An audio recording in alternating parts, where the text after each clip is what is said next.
시청자 여러분 안녕하십니까. 마켓나우 일부의 김호수. 최유은입니다. 자, 10월이 됐습니다. 10월이 되니까 정말 거짓말처럼 온도가 뚝 떨어지면서 오늘 아침 출근길에 좀 쌀쌀하게 느끼셨을 텐데요.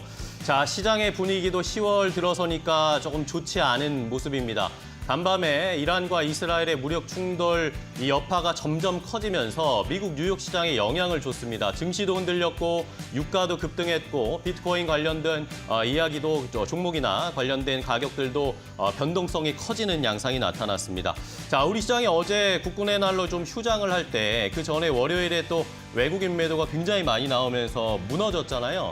이러면서 우리 시장 오늘 또 불안하게 출발할 수밖에 없습니다. 내일 또 휴일을 맞아서 대비하고 있는데 자, 이런 여파가 조금 충격이 좀 완화됐으면 하는 바람인데 어쨌든 긴장하면서 오늘 출발해야 할 것 같습니다. 네, 내일 휴장을 앞두고 있는 상황 속에서 한국 증시의 거래 대금 자체 문제도 있겠지만은 말씀처럼 또 지정학적 리스크가 있기 때문에 이에 따라서 오늘 시장이 어느 정도 하방 압력을 받을지 그리고 또 관련주가 오늘 시장에서 어느 정도까지 탄력을 줄지를 잘 확인하시는 것도 어려운 시장을 대비하는 한 가지 포인트가 될 것 같습니다. 네.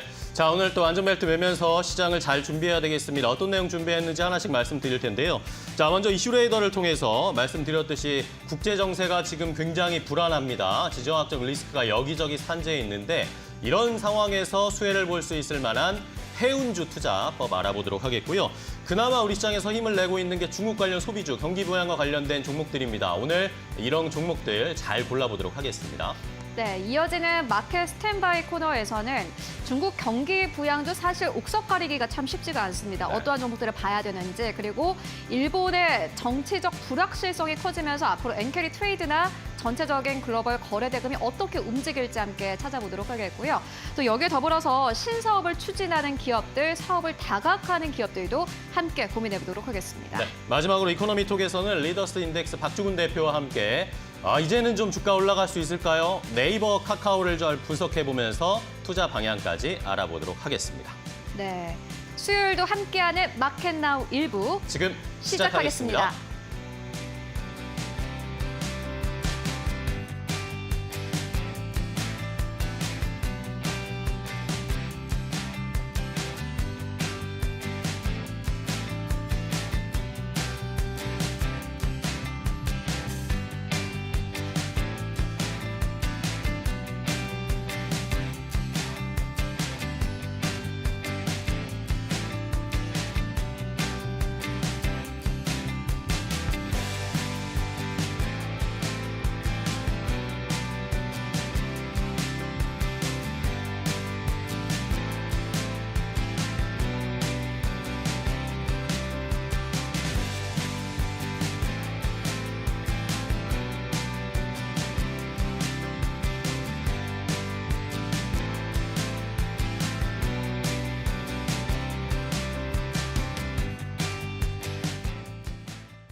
자, 이슈레이더로 바로 시작해보겠습니다. 오늘도 개장하기 전에 포착해야 할 이슈들 알아보고요. 여기에서 오늘 또 골라볼 만한 종목들까지 투자 전략 알려드리겠습니다. 자, 오늘 이슈레이더는 두 분의 전문가와 함께합니다. SK증권의 서용원 차장과 이데일리온의 곽유정 파트너 두 분과 함께하겠습니다. 안녕하세요. 반갑습니다. 네, 안녕하세요. 네, 안녕하세요.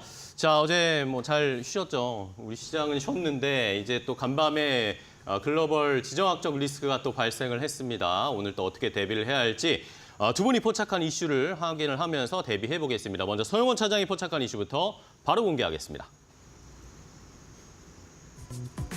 이란이 현지 시간 1일 저녁 이스라엘을 겨냥해 탄도미사일을 대규모 발사했습니다. 미사일과 드론으로 이스라엘 본토를 공습한 지 5개월 만입니다. 이에 따라 주요 선사들이 홍해 노선을 포기하고 남아프리카 희망봉을 경유하는 장거리 노선을 이용해 해운 운임이 상승할 것이란 전망입니다. 더불어 미국 동부 지역 항만 파업으로 상하이 컨테이너 운임 지수가 반등세를 타고 있어 해운주에 대한 관심이 커지고 있습니다. 함께 알아보도록 하겠습니다. 자, 첫 번째 포착한 이슈는 해운주들에 대한 투자를 알아보겠습니다. 서용원 차장과 이야기를 나눌 텐데, 자, 간밤에 또 우리가 쉬는 국군의 날 휴일 상황에서 이란과 이스라엘의 이 지정학적 리스크 무력 충돌이 더 격화되는 모습이 나타났습니다. 이란이 이스라엘에 180발 넘게 지금 미사일을 발사를 했다고 하는데 일단은 뭐 이란 쪽에서 앞으로 뭔가 다 추가적인 보복이 없으면 본인들도 멈추겠다 뭐 이런 이야기는 했지만 어쨌든 시장에 영향을 줬습니다. 네, 지금 상황에서 보면은 사실 이스라엘과의 이 전쟁, 중동 전쟁이 네. 좀 장기화되고 있는 그러니까요. 상황이고요.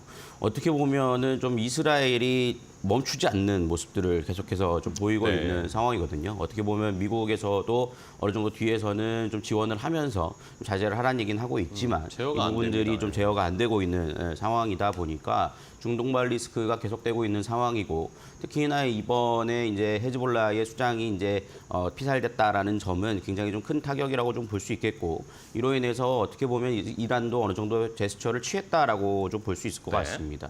그렇지만 이제 본격적으로 그래서 이스라엘과 이란의 전쟁으로 가는 거 아니냐라는 우려감들이 나오고 있고 아직까지는 뭐 전면전으로 갈 가능성은 높지 않다라는 전망들이 나오고는 있지만 네. 어쨌든 국제 유가가 거기에 반응을 했고요.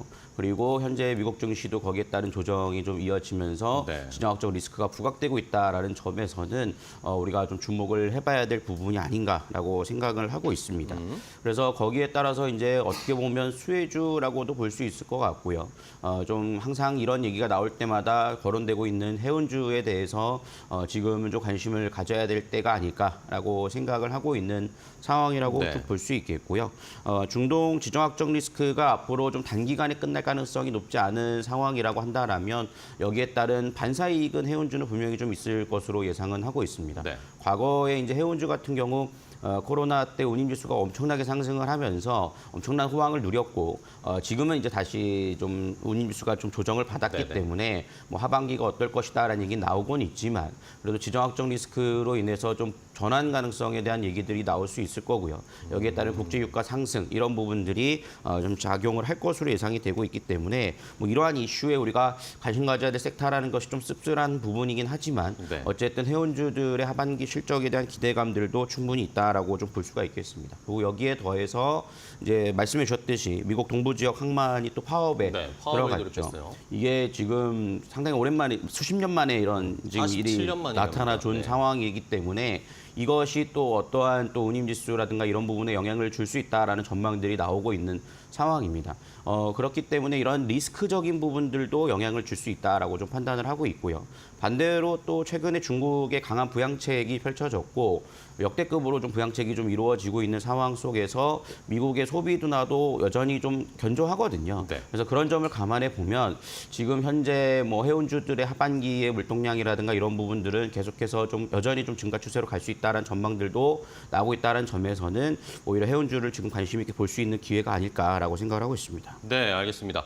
자, 어쨌든 뭐 말씀해 주신 것처럼 지정학적 리스크가 발생을 하면 항상 뭐 이런 해운주들이 관심을 받을 수밖에 없는 상황이고 물류 시스템 자체, 물류 체계 자체가 지금 좀 차질을 빚을 수밖에 없는 상황, 이런 반사 수익을 기대해보자라는 의견인데 자, 그렇다면은 말씀해 주신 것처럼 해운주들도 수혜를 받을 수 있다는 이야기 나오지만 또 뭐 미국이나 이런 쪽에서 분석하는 거는 오히려 이제 어쨌든 백길이 좀 차질이 생기니까 항공물류 이런 쪽으로도 좀 관심을 가져야 된다 그런 의견도 있던데요. 물론 맞습니다. 지금 현재 대체제로서 항공물류에 대한 얘기들이 네. 계속해서 나오고 있는 상황이고요. 이 부분들은 우리가 과거에 코로나 때도 한번 경험을 했던 네네. 부분들이기도 합니다. 그래서 그런 부분들이 있지만 현재 구간에서 그렇다고 해서 그것을 모든 것이 항공물류로 대체할 수 있는 수준은 아닙니다. 그쵸. 그러니까 결국에는 지금 이제 어느 정도 단가가 상승을 하기 때문에 그거에 대해서 항공물류라든가 막힌 거를 좀 풀어나가야 될 부분들의 대체제로 얘기가 나올 뿐이지 사실 해운 쪽에서는 이거에 대한 수혜는 분명히 좀 있을 수 있는 부분이 있다. 단가 상승이 결정적 영향을 미칠 거로 판단을 하고 있고요. 특히나 이제 상하이 운임지수가 아직 뭐 크게 반등을 한 건 아닙니다. 하지만 최근 들어서 해운주에 대해서 상하이 운임지수가 계속 하락하기 때문에 내년부터는 좀 실적이 좀 둔화될 것이다라는 얘기들이 나왔지만 여기서 이러한 이슈들이 좀 턴어라운드를 시키는 부분들이 나온다라면 어느 정도 실적에 대한 바닥이 확인이 될 거고요. 거기에 따른 좀 마진이 좀 높아질 수 있는 구조를 띄웠다라는 점에서 사실 지금 예를 들어서 물동량이 감소하는 상황 속에서 뭐 운임 운임 지수가 떨어진다라면 뭐 이건 문제가 될 수 있겠습니다만 지금 현재 운임 지수가 바닥이 확인되고 있을 수 있는 기회고 물동량 자체에 대한 부분들 감소는 없는 상황이라는 점을 감안해 보면 여기서 해운주는 충분히 좀 수혜를 입을 수 있을 것으로 좀 전망을 하고 있습니다. 간단하게 하나만 더 질문을 드리면 지금 뭐 물동량 이 상황 자체가 좀 복잡해졌잖아요. 계산이 복잡해진 상황이고 또 파업 미국에서 항만 파업도 있는 상황이기 때문에 어쨌든 미국에서 이제 인플레 물가 거의 다 잡았다 이런 이야기를 하고 있었는데 이게 또 뭔가 트리거가 되면서 또 변동이 나타나지 않을까. FOMC나 연준에서도 뭔가 또 이것을 다르게 받아들이면서 다른 대책이 나오는 거 아닌가 이런 것도 약간 걱정입니다. 맞습니다. 사실 최근에 연준이 빅컷을 할 수 있었던 자신감도 물가가 상당히 빠르게 잡히고 있다라는 전망이었거든요. 근데 물가에 가장 큰 영향을 미치는 것은 아무래도 유가를 좀 볼 수밖에 없는 상황입니다. 근데 어저께 사실 어떻게 보면 유가가 좀 발작을 했죠. 그래서 한 70불까지 바로 치고 올라가는 모습들을 좀 보이면서 장대 양봉을 보였기 때문에 뭐 이러한 우려감들이 좀 부각이 되는 것은 사실입니다. 하지만 뭐 아직까지 뭐 그 정도를 생각할 수준은 아니라고 좀 생각을 해요. 우리가 뭐 지정학적 리스크에 대해서는 사실 연준에서 대응하기가 쉽지 않은 부분은 분명히 있거든요. 근데 지금 상황에서는 뭐 전면전으로까지만 이어지지 않는다라면 유가에 대한 부분들의 상방은 뭐 제한될 수 있을 거로 생각은 하고 있고요. 다만 이제 이런 부분들이 뭐 물가를 쇼크를 주고 이제 말씀하신 것이 이제 물가 쇼크를 주게 되면 금리 인하에 대한 부분이 늦어지게 되고 그로 인해서 다시 한번 또 이제 소비에 대한 우려감들이 좀 나타날 수 있지 않을까라는 부분인데 이런 부분들은 당장 좀 고려할 부분이라고 생각하지는 않고요. 네. 현재 구간에서 해운주에 대한 실적 3분기 실적 전망들도 괜찮거든요. 그래서 그런 점에서는 지금 하나의 섹터로 좀 볼 수 있는 부분은 분명히 좀 있지 않을까라고 생각하고 있습니다. 알겠습니다. 자, 이렇게 뭐 해운주들에 대한 전망이 지금 지정학적 리스크나 이런 것들을 한번 체크를 해봤는데요. 그러면 관련된 종목들 흐름 어떨까요? 일단은 뭐 지정학적 리스크는 우리가 과거 역사적으로 경험을 해봤을 때 오히려 기회가 되는 경우들이 많았습니다. 그런 것들을 고려해보면서 해운주들의 최근의 주가 흐름 좀 한번 체크해보겠습니다. 최현 앵커가 전해드리겠습니다. 네, 해운주들 지난 월요일에 어떻게 마감했을까요? 함께 만나보도록 하겠습니다. 지난 월요일 시장이 워낙 안 좋았습니다. 코스피 2% 하락세, 코스닥 1% 이상의 하락세를 보였는데요. 외국인도 1조 원 넘게 팔아치우는 과정에서도 해운주 관련 기업들 상승 탄력을 강하게 가지고 간 기업이 있습니다. 먼저 STX 그린로지스 보시다시피 4% 넘게 상승 탄력을 받았습니다. 전체 시장 대비해서도 큰 폭으로 상승 흐름을 보였는데요. 다만 아쉬운 점은 지난 월요일장에서 오전장과 오후장 비교를 하면은 사실 오후장에서 상승폭을 좀 많이 반납했다라는 부분이 굉장히 아쉬웠습니다. 두 번째로는 흥하해운입니다. 2% 상승세 2,370원대에서 거래를 마감을 했습니다. 다만 해운사들 거의 비슷하게 주가 흐름 현재 나타나는 것들 확인하실 수 있는데요. 해운 3사의 경우에는 지난 월요일 주가 흐름이 굉장히 부진했습니다. 다만 삼성증권 측에서는요. 해운 관련해서 해운 3사에 대해서 여전히 매수 의견을 유지한다라는 투자 의견을 함께 제시하기도 했습니다. 일단 실적 자체에 대한 기대감도 꽤나 높아지고 있습니다. HMM의 경우에는 3분기 영업이익이요. 1조 4천억 원대로 현재 전망이 되고 있습니다. 전년 동기 대비해서 18배 이상 증가할 것으로 보여지고요. 그리고 페노션 같은 경우는 영업이익이 1,474억 원대로 전망이 되고 있습니다. 전년 동기 대비해서 85% 이상의 상승 탄력을 받을 것으로 보여집니다. 그리고 마지막으로 대한해운 같은 경우에는 스팟 운임에 대한 민감도가 낮기 때문에 이 지난해 동기에 기록했던 실적과 거의 비슷할 것이다라는 전망들이 나오고 있습니다. 지난 월요일 시장에서 움직이지 못했던 해운 3사가 오늘 시장에서는 강력한 탄력을 받을지 함께 체크해 보시는 것도 좋을 것 같습니다. 그렇다면은 전문가들은 어떠한 기업들을 보고 있을까요? 이어서 만나보도록 하겠습니다. 자, 해운주들의 흐름을 최훈 앵커가 잘 정리를 해줬는데요. 자, 그러면 이제 여기에서 시장에서 오늘 또 공략해볼 만한 종목을 골라보겠습니다. 자, 이렇게 이스라엘과 이란의 지정학적 리스크 여기에다가 미국 항만 파업까지 겹쳐진 상황입니다. 오늘 아무래도 해운주들이 좀 반응을 할 것 같은데 어떤 종목을 좀 볼까요? 뭐 그중에서 저는 HMM 좀 보고 있는 상황입니다. 사실 해운주는 제가 여기서도 대한해운도 말씀드렸고 뭐 하나오션도 말씀을 드렸던 부분이 있고 한데 이번에 HMM 좀 관심 있게 좀 볼만한 자리가 아닐까라고 좀 생각을 하고 있습니다. 특히나 뭐 실적에 대한 기대감이 일단 가장 크다라고 좀 볼 수 있겠고요. HMM이 뭐 매각 이슈나 여러 가지 좀 노이즈는 있었습니다만 어쨌든 뭐 최근 실적이 워낙 좋습니다. 그런 점에서는 여전히 좀 주가는 실적 대비 좀 저렴한 구간이 아닐까라고 생각을 하고 있고요. 최근 사실 HME 밸류업 지수 편입에 대한 부분들이 좀 이루어지면서 오히려 밸류업 지수 관련된 종목들이 떨어지면서 차익 실현 매물이 나오는 경향들도 좀 있는 상황이거든요. 그래서 저는 오히려 그런 것이 좀 기회로 좀 볼 수 있지 않을까라고 생각을 하고 있고요. 이제 패시브 자금들은 일단 어느 정도 좀 눌리게 되면 다시 이제 매집에 대한 수급이 좀 들어올 가능성이 높다라고 좀 판단을 하고 있습니다. 네. 뭐 특히나 최근 수급들을 보시면 외국인들이 9월 한 달 동안 지속해서 좀 매수를 하고 있고요. 기관도 기관들도 매수하네요. 네. 상당히 많이 매수를 하고 있습니다. 뭐 개인만 매도를 하고 있는 상황이라고 좀 볼 수 있고 그런 점에서는 지금 현재 박스권에 대한 부분을 좀 돌파시킬 수 있는 기회를 좀 볼 수 있지 않을까라고 생각을 하고 있고요. 최근 S-오일과 이제 1,800억 규모의 장기 운송 계약도 좀 체결을 했고 지속적으로 좀 신규 계약도 좀 이루어지고 있다라고도 볼 수가 있기 때문에 뭐 긍정적인 흐름이라고도 볼 수 있겠고. 최근 HMM이 이제 2030 이제 중장기 투자 전략을 또 발표를 했는데요. 네네. 뭐 2030년까지 23조 5천억 원을 투자를 해서 앞으로 좀 친환경 컨테이너 선박에 대한 부분들도 확대해 나가겠다라고 얘기를 하고 있는 상황입니다. 그래서 앞으로 이제 물류에 대한 부분들은 우리가 뭐 이미 경험은 하고 있지만 과거와는 굉장히 다른 산업을 띠고 있고 앞으로 미래 산업 성장에 있어서 굉장히 중요한 부분이기 때문에 네. 그런 점에서 HMM은 뭐 가격적 메리트가 충분히 있다라고 좀 볼 수 있겠고요. 뭐 차트를 좀 최근 흐름들을 보면 최근 해운주들이 좀 바닥을 좀 기어가는 경향들이 좀 있습니다. 근데 최근 HMM이 상당히 좀 탄력적으로 좀 올라와 주는 모습들을 좀 보여주고 있는 상황이고요. 네. 주간으로 흐름들을 볼 때도 상당히 좀 바닥은 좀 다져진 상황이다라고 좀 생각을 해보실 수가 있겠습니다. 그렇기 때문에 중장기 전략으로는 지금부터 좀 조정권을 이용하셔가지고 지속적으로 좀 매집을 해나가 보신다라면 뭐 하반기나 내년 상반기에 대한 상승 기대는 충분히 있는 만큼 좀 관심 있게 보시면 좋을 것 같습니다. 네, 알겠습니다. 자, HMM을 주셨어요. 뭐 대표적인 해운주 중에 뭐 하나죠.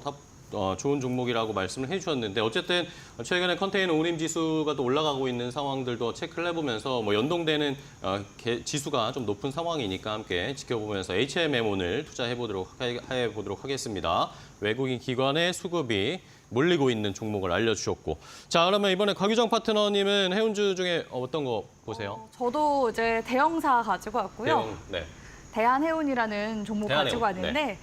조금만 더 그 이슈를 덧붙여서 보충 설명을 좀 좋습니다. 말씀을 드리자면 지금 이제 미국 동부 쪽에서 파업을 하고 있기도 하지만 캐나다 쪽에서도 현재 지금 그래요? 예, 지금 곡물 수출 처리를 무려 70% 정도 하는 곳인데 밴쿠버항이 지금 파업으로 인해서 손실 비용이 하루에만 3,500만 불 정도 달할 것이라는 그런 지금 이야기도 나오고 있는 데다가 거기에다가 지금 브라질 북부 쪽에서는 가뭄 탓에 지금 곡물 운송 역시도 중단이 되어 있는 상황이거든요. 그러다 보니까 지금 운송비가 증가할 수밖에 없는 이런 여러모로 상황적으로 봤을 때 안 좋은 상황이긴 합니다. 그렇기 때문에 지금 수많은 또 미국에 있는 기업들이 웃돈을 주고서라도 대체 운송로를 지금 현재 찾고 있는 중이라고 하고요. 해운사 머스크 같은 경우에는 인도, 중국에서 유럽, 아프리카로 향하는 그 노선에 긴급 비상사태 할증료를 부과한다고 밝히기도 했습니다. 네. 그렇기 때문에 운송료가, 운임비가 올라가게 되면 자연스럽게 또 이런 해운 관련사들이 당연히 또 수혜를 볼 수밖에 없기 때문에 중소기업들보다는 아무래도 대형사들이 조금 더 부각이 될 가능성이 높아서 대한해운을 가지고 왔다고 볼 수가 있을 것 같고요. 대한해운 같은 경우에는 상반기 호실적을 기록을 하기도 했습니다. 지금 해운사 기업들 분석을 해보니까 대한해운 같은 경우에는 지금 매출액 같은 경우에도 매년 지금 꾸준히 증가세를 보여주고 있기도 하고요. 오히려 코로나 때보다 영업이익이 올해 더 잘 나타날 것으로 지금 기대가 되고 있는 상황이기 때문에 하반기까지도 계속해서 실적 개선에 대한 모멘텀을 좀 노려볼 수 있지 않을까라고 보여집니다. 일단 보통 주로 대형사가 원양 컨테이너선이나 탱커선을 운영하는 경우들이 많고요. 중형사들 같은 경우는 내수 벌크선을 운영하는 해운 업체들이 많거든요. 그런데 그럼에도 불구하고 대한해운 같은 경우에는 지금 전용선, 벌크선을 주력으로 삼고 있는 대형 선사라고 볼 수가 있을 것 같고요. 아까 앞서서 운임비 관련해서 말씀을 좀 네네. 주셨었는데 최근에는 하락세이긴 하지만 전체적으로 봤을 때 올해 1월 달에 비하면은 이 운임비 자체가 1000포인트 가까이 그쵸, 올라가 많이 있는 올랐죠. 상황이긴 하거든요. 그런 지금 실적에 대한 개선이 지금 계속 이루어지고 있는 중이다라고 볼 수가 있을 것 같고 중장기적으로 봤을 때 보통 단기적으로 여름은 계절적인 조정이 좀 올 수밖에 없는 비수기 시즌이긴 하거든요. 그렇기 때문에 가을철 발틱 운임지수 역시도 반등하게 된다면 여기서 이제 실적에 플러스되는 요인들이 지금 좀 더 많은 그런 상황이라고 볼 수가 있을 것 같습니다. 일단은 지금 뭐 전체적으로 여름 계절 비수기가 지나갔냐 마느냐 뭐 이런 이야기에 대해서는 좀 이야기가 많이 나오고 있긴 한데 네. 그럼에도 불구하고 실제 그 컨센서스를 봤을 때 전반적인 컨센서스를 봤을 때는 훨씬 지금 좋아지고 있는 그런 상황이다라는 점에서 우리 시청자분들이 주목을 해보셨으면 좋겠고요. 기술적인 움직임들도 같이 함께 좀 보면서 말씀을 드릴까 하는데 대한해운이 올해는 쌍봉을 한번 만들어줬습니다. 기술적인 패턴상 쌍봉 만들어주고 나서 지금 조정 이후에 다시금 이제 주가가 올라와주고 있는 추세거든요. 여기서 다시금 하단에 또 지지 구간을 추세선을 작도를 해보면 지금 현재 구간이 쌍바닥에 가까운 지금 움직임이 만들어지고 있는 중이거든요. 거기에다가 지금 기술적으로 골든크로스가 한번 나와준 다음에 두 번째 지금 골든크로스도 발생 중에 있어서 네. 추가적인 상승세가 나온다면 뭐 3봉까지는 아니더라도 지금 낙폭이 원체 큰 상황이다 보니까 3개월 정도 조정 중 구간에서 반 정도 구간의 회복세가 지금 추세적으로는 좀 일어날 수 있는 그런 상황이기 때문에 현 시점에서 조금 더 좀 가볍게 가져가면서 매매를 해보고 싶다 하시는 분들은 거래량이 또 한번 붙어줄 때마다 급등세도 나와주는 종목군이거든요. 대한해운 쪽을 주목하셔서 보셨으면 네. 좋겠습니다. 네, 알겠습니다. 대한해운까지 거기정 파트너는 한번 기술적 반등이 나올 수 있지 않을까. 뭐 전고점까지는 아니더라도 한 2,400원, 500원 뭐 이 정도 선까지는 좀 반등을 기대해보자. 오늘 뭐 지난 월요일에 마지막 종가로 2,065원 기록을 했으니까 반등세 오늘 어느 정도까지 갭 뜨는지도 한번 체크를 해보시면서 대응하셔야 되겠습니다. 자, 첫 번째 이슈 함께 확인을 해봤고요. 자, 이번에는 곽유정 파트너가 포착한 두 번째 이슈도 함께 알아보겠습니다. 바로 공개하겠습니다. 중국 증시가 지난달 30일 국경절 연휴를 하루 앞두고 각종 신기록을 세웠습니다. 중국 대표 벤치마크 지수인 CSI 300 지수는 지난 월요일에 8.4% 상승해 지난 2008년 이후 16년 만에 가장 큰 일일 상승폭을 기록했습니다. 또 중국 증시 주식 거래량이 한화 490조 원을 넘어 역대 최고 기록을 경신했는데요. 경기 부양책은 물론 중국의 최장 연휴 중 하나인 국경절 연휴에 19억 명이 이동할 것으로 전망돼 소비 증가에 대한 기대감도 커지고 있습니다. 중국 관련주 함께 알아보도록 하겠습니다.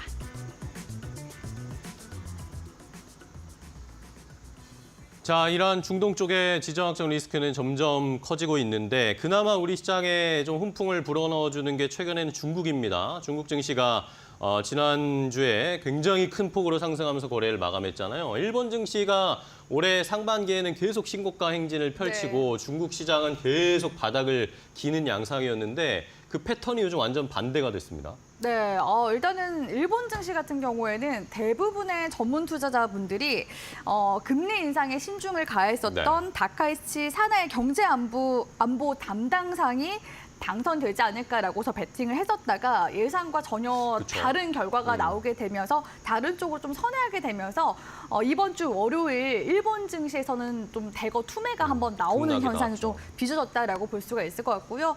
지금 이제 10월 2일이지만 바로 이제 전일부터 시작해서 일본 총리에 취임하는 이시바 시게루 자민당 신임 총재가 이제 당선이 돼서 이제 앞으로 계속해서 일본을 이제 꾸려 나가게 될 가능성이 굉장히 높은데 이 이시바 시게루라는 분을 보면 과거 일본은행의 완화적 정책에 비판했었던 그런 이력이 있었고요. 또한 대기업 법인세나 금융소득세 인상을 지지하는 그런 입장을 보였었기 때문에 이런 여러 가지 경제 상황을 좀 감안해서 봤을 때 약간의 좀 불확실성이 우려되지 않나라고 해서 일본 증시가 내려갔었던 거고 정거래 같은 경우에는 뭐 중국 증시는 국경절로 연휴가 지금 길게 쉬고 이어지고 있죠. 있지만 일본 증시는 그래도 되돌림이 좀 일부 반등은 했는데 나와준 낙폭을 다 모습이긴 만회하지 합니다. 못했죠. 네, 네, 아무튼 이처럼 지금 중국 증시는 또 엄청 많이 올랐었거든요. 10월 1일에. 그래서 저도 HTS를 보면서 잘못 본 줄 알았었는데 그러니까요. 지난주부터 올라섰다가 정말 국경절 이전에 약간 피날레처럼 한번 크게 터트려준 모습이라고 볼 수가 있을 것 같습니다. 중국 증시가 전저점 대비해서 지수가 몇 퍼센트 정도 올랐나 봤더니요. 20% 정도 이상 급등세가 나오면서 단박에 진짜 일주일 정도 만에 불마켓 장에 지금 진입했다라는 예, 평가를 받고 있고요. 지난주에도 사실 저희가 이슈레이더 시간에 이 관련 이슈를 다루기도 그렇죠. 했었습니다. 경기부양책 이야기 지난주에 많이 했죠. 네네, 지급 준비율 0.5%포인트 인하한다라는 관련 이야기 했었는데 아무래도 이렇게 이제 부동산 경기를 지금 살리기 위해서 모기지 금리 인하를 했다라는 소식이 당연히 호재로 비춰질 수밖에 없고 중국 증시가 당연히 올라가게 되면 중국 증시에 상장되어 있는 증권주라든지 또 부동산 관련 종목들이 올라갈 수밖에 없겠죠. 여기다가 이제 다시 건설 경기가 좋아지게 되면 철광석과 같은 또 원자재 같은 이제 수요가 또 증가하게 될 가능성이 높기 때문에 철광석 가격 역시도 늘었다고 합니다. 이처럼 이번 이제 중국 증시에서 거래량이 어느 정도 늘어났나 봤더니요. 무려 490조 원을 넘어서 역대 최고치를 지금 기록을 했다고 하고요. 중국 대표 벤치마크 지수인 CSI 300 지수 같은 경우에도 16년 만에 상승폭이 가장 컸다고 이야기가 나오고 있습니다. 이제는 또 신규로 주식 계좌를 개설하는 그런 신규 투자자들도 네. 많이 늘고 있다고 하는데요. 그러면은 사실 중국의 네. 지금 분위기가 완전 달라졌다라고 봐야 되는 거예요. 지금 지수가 어쨌든 뭐 하루에 막 8%, 10% 막 올라간 네. 모습을 보여줬는데 이게 그냥 너무 저점에 있다가 지수 자체가 중국 시장 전체가 그냥 기술적 반등으로 반응을 우리가 받아들여야 되는 건지 아니면 네. 진짜 이런 경기 부양책 때문에 중국 시장의 분위기가 완전히 바뀌었다고 봐야 되는 거죠. 어떻게 보세요? 지금 당장의 분위기가 완전히 반전됐다라는 평가가 많이 있고 저도 네. 이제 기술적인 움직임도 같이 함께 잠깐 체크를 좀 도와드리자면 그럴까요? 네. 중국의 상해 종합 지수를 그냥 대표적으로 그냥 일단은 보여드리도록 하겠습니다. 보여드리면은 사실 중국 지수가 지금 2, 3년 정도 내내 내려갔었거든요. 그쵸. 올해도 일본 증시는 신고가 움직임이 나왔지만 중국은 경기 침체에 대한 우려감으로 인해서 지수 반등이 채 나오지 못했었던 그런 상황이었습니다. 그런데 지금 월봉상으로 봤을 때도 기술적으로 중요한 60 월선 구간대를 지금 장대 양봉으로 돌파를 해주고 있는 모습인데다가 일봉상으로 봤을 때도 저는 이렇게 지수 자체가 한 나라의 지수 자체가 이렇게 급격하게 일직선으로 올라온 모습은 정말 처음 본다고 말씀드릴 그러니까요. 수가 있을 것 같거든요. 그만큼 지금 분위기가 완전히 지금 돌아섰기 때문에 중국향 또 관련 기업들, 우리나라 기업들 중에서 지금 홍성그룹 이런 기업들은 지금 또 몇 날 며칠째 상한가 그렇죠. 가거나 내지는 급등세 계속 이어나고 있거든요. 그렇다면은 이제는 조금 더 계속 좀 멀리 봤을 때 중국 소비 섹터도 좀 더 기대감을 계속 가져가 볼 수 있지 않을까라고 보고 있어서 기존엔 제가 한정되어 있는 그러니까 지난주까지만 했을 때는 화장품 섹터만 보자라고 말씀드렸는데 중국 경기가 이렇게 또 좋아지면 금리 인하를 하게 되면은 양적 완화했을 때 중국에 있는 소비자들이 우리나라까지 또 놀러 오게 될 가능성 높잖아요. 그럼 단체 관광객들도 더 많이 유입이 될 가능성이 높기 때문에 이번에는 좀 다르지 않을까라고서 보고 있습니다. 네, 알겠습니다. 자, 지난주에는 경기 부양책 이야기들 때문에 우리나라 증시도 어느 정도 수혜를 받았었는데 여기에다가 이제 뭐 단기적인 이슈지만 중국 국경절 연휴이기 때문에 또 관광객들이 우리나라에 어느 정도 올지 그런 수치들도 체크를 해봐야 되겠습니다. 자, 그럼 관련해서 종목들 잘 골라봐야겠죠. 중국 관련 종목들 어떤 종목으로 저희가 공략할지 최은 앵커가 종목들 정리해드리겠습니다. 네, 중국 경기 부양에 대한 기대감 최근 들어서 커지고 있습니다. 다만 이를 두고 증권가에서는 의견이 좀 나뉘고 있습니다. 중국 관련주가 이렇게 올라가는 것은 수급이 워낙 얕기 때문에 이 수급이 단기적으로 움직이는 것이다라는 전망도 함께 나오고 있습니다. 펀더멘털적으로는 전혀 변한 게 없지만 이슈가 오히려 선반영됐을 뿐이다라는 전망들도 나오고요. 또 반대로 이제 하반기에는 이미 경기 침체 우려가 한 번 더 반영이 된 중국 관련주가 이 상승 탄력을 받을 것이다라는 전망 함께 나오고 있는 상황입니다. 관련주도 굉장히 많습니다. 먼저 첫 번째로는 헝성그룹입니다. 지난 이 월요일에 상한가 기록했습니다. 392원에서 거래를 마감을 했는데요. 특히나 이 중국 기업인데 한국 증시에 상장된 기업들 같은 경우에는 상반기에 워낙 부진했기 때문에 조금 더 탄력을 아주 강력하게 받아가고 있는 상황이다라고 보실 수 있을 것 같고요. 두 번째로는 브랜드 엑스코퍼레이션입니다. 16% 이상의 급등세 12,000원대에서 거래를 마감 방문했습니다. 특히나 브랜덱스 코퍼레이션 최근 들어서 외국인과 기관의 수급이 계속해서 유입이 되고 있는 상황입니다. 중국의 새로운 트렌드로 최근 들어서 다시 한번 자리매김하고 있는 상황인데요. 지금까지는 중국 쪽에서 매출이 잘 나오는 의류업체 하면은 F&F와 같은 기업들을 생각을 했지만 이제 트렌드가 약간 변한 듯합니다. 지난 월요일 시장에서 두 자릿수 이상의 급등세, 컬러레이도 12% 넘게 상승하면서 812원대에서 거래를 마감을 했고요. 실리콘투도 역시나 마찬가지로 상승 탄력을 강하게 받아갔습니다. 5% 이상의 강세. 그리고 마지막으로는 카지노주, 롯데 관광개발 있는데요. 지난 월요일 시장에서는 약보합에서 거래 마감했습니다만 이제 국경절 연휴에 단체 관광객들이 들어오면서 관련된 매출이 좀 늘어날 수 있다라는 기대감 함께 나오고 있습니다. 관련된 이야기 이어서 나눠보도록 하겠습니다. 자, 중국 관련 소비주들의 흐름 체크를 해봤습니다. 그나마 우리 시장에서 힘을 보여주고 있는 쪽이 이쪽인 것 같아요. 이런 상황에서 그럼 골라야 되겠죠. 중국 기업 자체를 볼 것인지 아니면 화장품을 또 볼까요? 아니면 의류, 또 카지노, 여행 관련주 어떤 종목 볼까요? 복합적으로 봤을 때 지금 여행업, 호텔, 카지노 이 세 가지를 만족하는 기업이 있더라고요. 예, 롯데 관광개발. 롯데 관광개발. 네, 가지고 왔는데요. 일단 롯데 관광개발 같은 경우에는 여행업 같은 경우에는 코로나 이후 관광 소비 활성화에 힘입어서 전년보다 무려 360% 정도 매출액이 지금 살아나고 있는 그런 단계라고 볼 수가 있을 것 같고요. 특히 지금 이 롯데 관광개발에서 최근에 제주의 드림타워 복합 리조트 같은 경우에는요.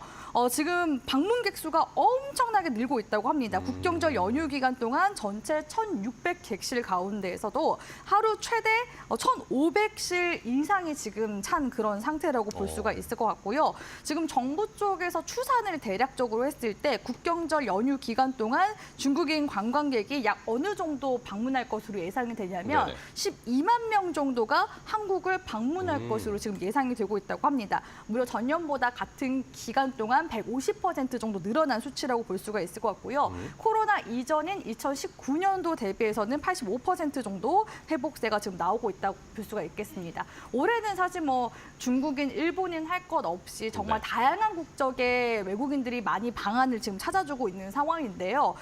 올해 1월부터 7월 달까지 한국을 찾은 전체 외국인 관광객이 약 1,000만 명 정도가 좀 안 된다고 치면 그중에서 한 3분의 1 정도가 중국인 관광객이 지금 방문을 하고 있다고 합니다. 그만큼 이제 중국인 관광객들의 수요 역시도 회복세가 점차적으로 지금 나고 있다라는 것을 봤을 때 하반기에 이러한 중국의 양적 완화 같은 모멘텀으로 인해서 추가적인 여행 수요가 더 늘어나지 않을까라는 부분들을 기대해 볼 수 있을 것 같고요. 특히나 제주 드림타워 복합 리조트 같은 경우에는 올해 월 매출이 처음으로 500억 원을 돌파를 했다고 합니다. 호텔도 지금 잘 되고 있지만 카지노 같은 경우에도 지금 동반 판매 호조세를 지금 힘입어 가고 있는 중이라고 볼 수가 있을 것 같은데요. 제가 카지노 3사를 좀 비교를 해봤습니다. 파라다이스, GKL, 제주 드림타워를 비교를 했을 때 홀드율 자체가 지금 제주 드림타워 쪽에서 나오고 있는 게 파라다이스보다 한 2%포인트 정도 더 높게 지금 나와주고 있거든요. 드로백 같은 경우에도 차이가 파라다이스는 23%라고 친다면 제주 드림타워 쪽에서는 지금 현재 28% 정도라고 보시면 되겠습니다. 그만큼 지금 카지노 쪽이 이제는 효자, 캐시카우로 자리매김하고 있는 모습을 볼 수가 있고요. 올해 같은 경우에는 특히나 제주 같은 경우에는 해외 지금 직항 노선이 지금 만들어지고 있습니다. 그래서 지난 2022년도 말부터 운항이 재개되기 시작해서 지난 8월에는 도쿄에서 제주 노선 직항 재개도 이제 하게 되면서 계속해서 지금 외국인 방문객 수가 늘어나고 있는 중이거든요. 제주 드림타워 복합 리조트 같은 경우에도 전체 투숙객 중에서 외국인 비율이 지난달에는 71%까지 높아졌다고 보시면 되겠습니다. 이처럼 지금 이런 이제 업황 다시금 되살아나는 그런 분위기와 함께 롯데 관광개발의 매출액 추이도 보면은 코로나 때까지만 해도 영업이익 적자가 굉장히 좀 심했었거든요. 근데 지난해부터는 영업이익 적자가 좀 줄어들고 있고요. 올해부터는 이제 완전히 이제 흑자로 돌아서기 시작하는, 물론 단기순이익까지 흑자로 돌아서는 데는 이제 내년 정도까지 되면 완전하게 돌아설 것으로 기대가 되는데요. 이처럼 매출액이 지금 비약적으로 늘고 있는 시기에 롯데 관광개발은 상대적으로 증시에서 올해 부각이 많이 못 됐던 그런 기업이기도 하고 올해 계속해서 박스권으로 지리하게 행보하는 구간이었거든요. 그렇기 때문에 이번에는 전고점 박스권 구간대 돌파로 추세 상승 이어나갈 수 있을지 지금부터 우리 시청자분들이 롯데관광개발 주목해 보셨으면 좋겠습니다. 네, 알겠습니다. 자, 롯데관광개발을 탑픽으로 골라주셨어요. 가구정 파트너님 말씀해 주신 것처럼 올해 연간으로 흑자 전환이 기대가 된다. 이 포인트도 저희가 마지막까지 실적 발표할 때 잘 체크해봐야 되겠네요. 자, 그렇다면 이번에는 성영원 차장님은 어떤 종목 보세요? 저는 뭐 중국 관련주라고 해서 화장품 관련된 종목을 좀 뽑아봤는데요. 화장품? 네. 사실 이 종목이 딱 중국과의 사업을 아직 진행되고 있는 모습은 아닙니다. 네네. 그래도 우리가 화장품주에 함께 움직임을 볼 수 있는 종목이라고 판단이 돼서 뭐죠? 실리콘투를 실리콘투. 뽑아봤습니다. 뭐 실리콘투는 좀 어떻게 보면 좀 특이하며 화장품을 직접 제조하는 기업은 아닙니다. 대부분 이제 B2B를 통해서 온라인으로 한국 화장품을 좀 판매하는 기업이라고 좀 볼 수 있을 텐데요. 네. 우리가 이제 주목해봐야 될 부분이라고 한다라면 실리콘투에 대한 사업 확장과 실적에 대한 기대감이 충분히 있다라고 좀 볼 수가 있겠습니다. 지금 실리콘투는 대부분 이제 북미 시장 쪽에서 이제 B2B 쪽으로 이제 매출이 이루어지고 네. 있는 상황이라고 볼 수 있겠고, 지금 아마존을 통해서 이제 B2C 진출도 좀 앞두고 있는 상황이라고 좀 볼 수 있겠습니다. 여기에 이제 성공을 하다 보니까 이제 본격적으로 이제 다른 나라들에 대한 중동 쪽에 대한 진출도 이루어지고 있고, 실질적으로 좀 중동에서도 매출이 좀 나오고 있는 상황이라고 볼 수 있거든요. 최근에 이제 싱가포르 법인도 설립이 이루어진 상황입니다. 근데 여기서 이제 주목해봐야 할 부분들은 보통 우리나라 화장품주들이라고 한다면 중국을 먼저 겨냥을 했고, 중국 경기가 침체됐을 때 많이 이제 쭈그러드는 부분이 그렇죠. 있었는데, 실리콘투는 북미 시장에 성공을 하고 이제 중국 진출에 대한 계획을 좀 앞두고 있는 상황이라고 좀 볼 수 있거든요. 근데 여기서 이제 가장 뒷받침될 수 있는 부분들은 기업 성장이라고 좀 볼 수 있을 텐데, 네네. 최근 분기의 ROE를 살펴보면 실리콘투가 74%입니다. 그러니까 엄청난 마진이 그러게요. 좀 남고 있다, 자본 대비 많이 남고 있다라고 볼 수 있겠고요. 그리고 여기에 더해서 이걸 주목해 보면 영업이익이 지난 2분기가 389억이었는데 단기 순이익이 333억이었어요. 네. 그러니까 대부분 이익으로 남고 있다라는 거거든요. 그래서 이런 거는 사실 어떻게 보면 독점 기업도 하기 쉽지 않은 부분인데 화장품주에서 그래도 굉장히 높은 마진과 더불어서 ROE를 갖고 있다라면 이것을 토대로 추가 투자에 대한 성장 기대감도 좀 나올 수 있다라는 점에서 네. 실리콘투는 뭐 지금도 좀 긍정적으로 좀 볼 수 있지 않을까라고 생각을 하고 있습니다. 네, 알겠습니다. 자, 중국 경기 부양책과 관련해서 우리가 수혜를 볼 수 있을 만한 종목 롯데관광개발, 실리콘투 각각 카지노와 화장품을 이렇게 주셨는데 두 종목 다 일단은 뭐 실적이 워낙 좋을 것으로 예상되는 상황이기 때문에 이제 추세 패턴에 따라 투자 성향을 좀 잡으셔야 될 것 같아요. 실리콘투는 여전히 견조하게 잘 추세 이어가고 있고 롯데관광개발은 이제 돌려 나가려고 하고 있으니까 시청자분들이 한번 잘 판단해 보셔서 선택하시면 되겠습니다. 자, 오늘 두 분과 함께 이슈레이더 이야기 나눴는데요. 좋은 전략 소개해 주셔서 감사하고 다음 시간에 또 뵙도록 하겠습니다. 오늘 고생 많으셨어요. 고맙습니다.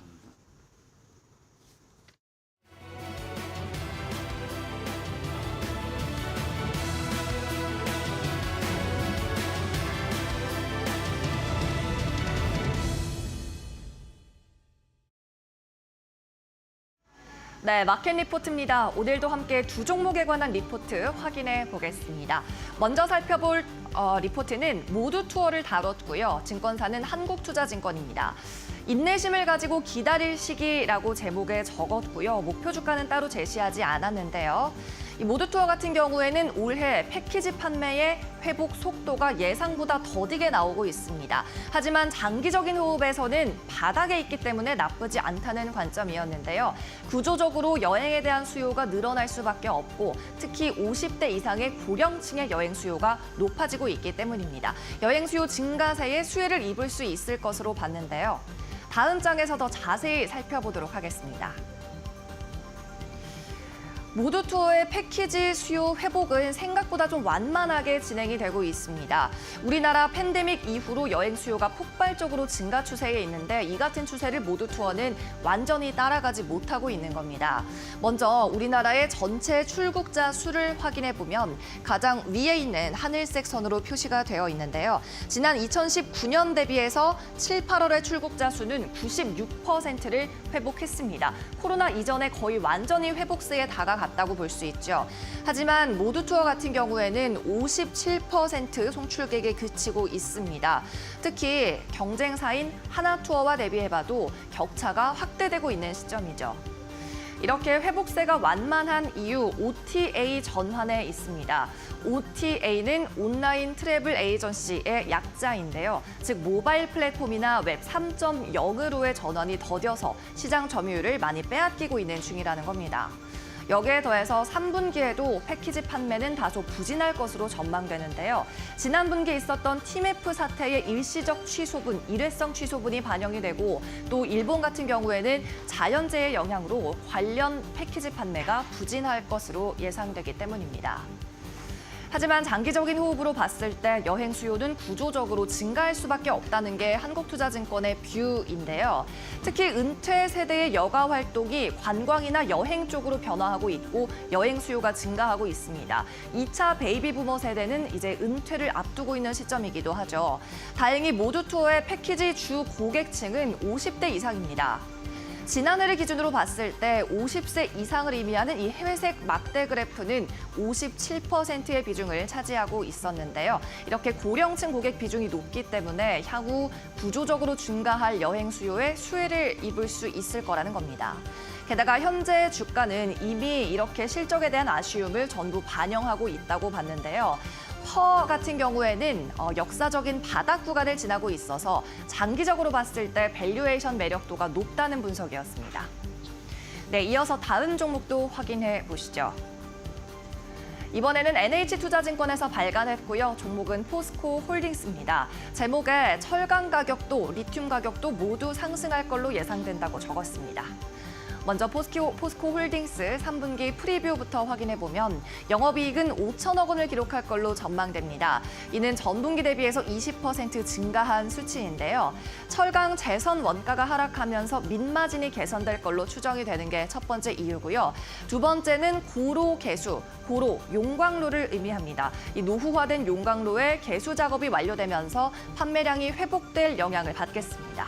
목표 주가는 51만 원의 기존 수준을 유지했고요. 투자 의견은 매수 달았습니다. 이어서 다음 장에서 더 자세히 확인해보죠. NH투자증권 철강 가격과 리튬 가격 모두 상승할 것으로 예상됐는데 먼저 철강 가격의 추이부터 확인해 보겠습니다. 철강은 중국의 경기 회복에 운명이 달려있죠. 중국이 지난 8월까지는 경기 부진으로 인해서 착공 면적이 계속해서 줄어들었는데요. 지난 2019년부터 올해 2024년까지 중국 부동산의 착공 면적은 가파르게 줄어들었고 지난 7, 8월 같은 경우에는 22.6% 줄어들었습니다. 이렇게 내수에서 중국 철강이 소비되지 않으면 수출로 넘어가기 때문에 수출 물량은 반대로 증가하는데요. 같은 기간 중국의 철강 수출은 18.9% 증가했습니다. 수출이 증가하면 철강의 가격은 오히려 하락하겠죠. 물량이 늘어나기 때문입니다. 국내 열연 유통 가격은 같은 기간 7% 하락했습니다. 하지만 최근 중국에서 경기 부양에 대한 의지를 드러냈죠. 인민은행에서 지급준비율 인하를 발표했고 여기에 따라 내수가 풀리면서 중국의 부동산 경기가 살아나면 철강의 수요도 개선될 것으로 기대됩니다. 그러면 중국 철강의 수출은 줄어들 것이고요. 이는 가격의 상승 요인으로 작용할 거라는 전망입니다. 네, 다음으로 리튬도 한번 살펴보도록 하겠습니다. 리튬은 글로벌 생산 비용이 킬로그램당 10달러에서 15달러 정도입니다. 리튬을 생산하는 데에 1kg 생산하는 데에 10에서 15달러의 비용이 투입된다는 거죠. 그런데 현재 리튬 가격이 너무 많이 하락해 있습니다. 현재 7월 기준으로 리튬 가격은 킬로그램당 10달러까지 떨어져 있습니다. 즉 리튬을 생산해서 판매를 하더라도 마진이 거의 남지 않는다는 거죠. 이 때문에 생산업체들은 공급을 증가시킬 수가 없는 상황이라는 겁니다. 그래서 비용 곡선의 상한선까지, 즉 킬로그램당 15달러 이상이 유지될 때까지 공급을 억제할 수밖에 없다는 건데요. 실제로 앨범알은 지난 2분기 실적 발표 때 호주 리튬 가공 공장의 건설을 중단할 것을 발표하고 생산 중단을 발표하기도 했습니다. 네, 이상으로 마켓 리포트에서 전해드렸습니다.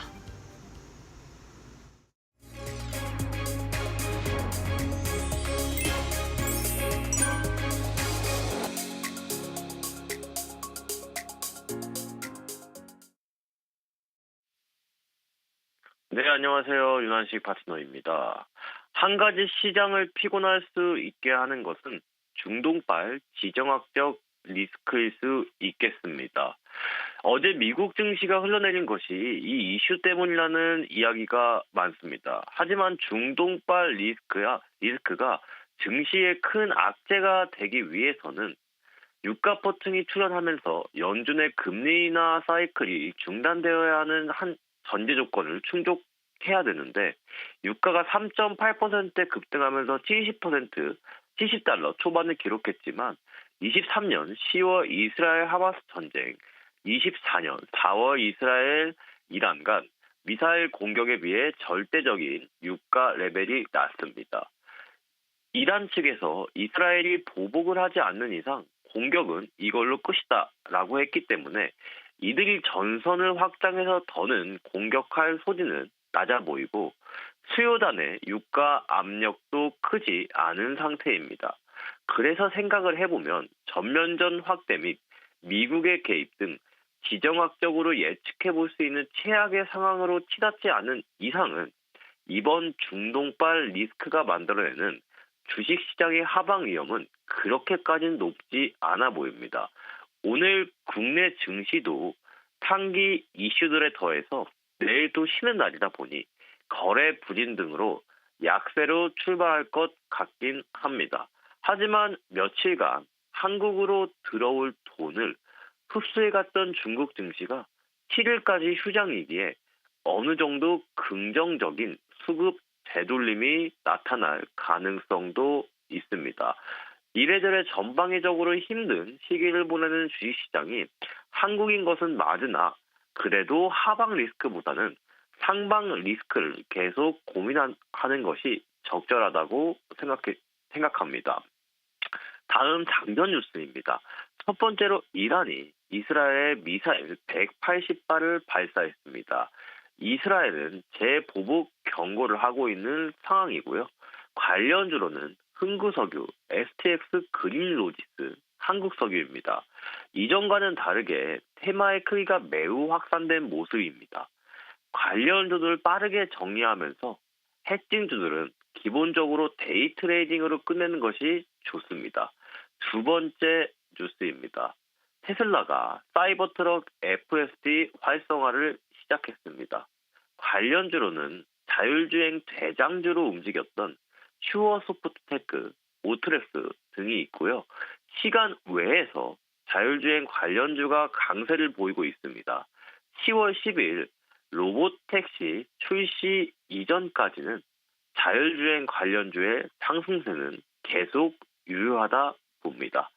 이상으로 장전 브리핑 마치도록 하겠습니다. 감사합니다.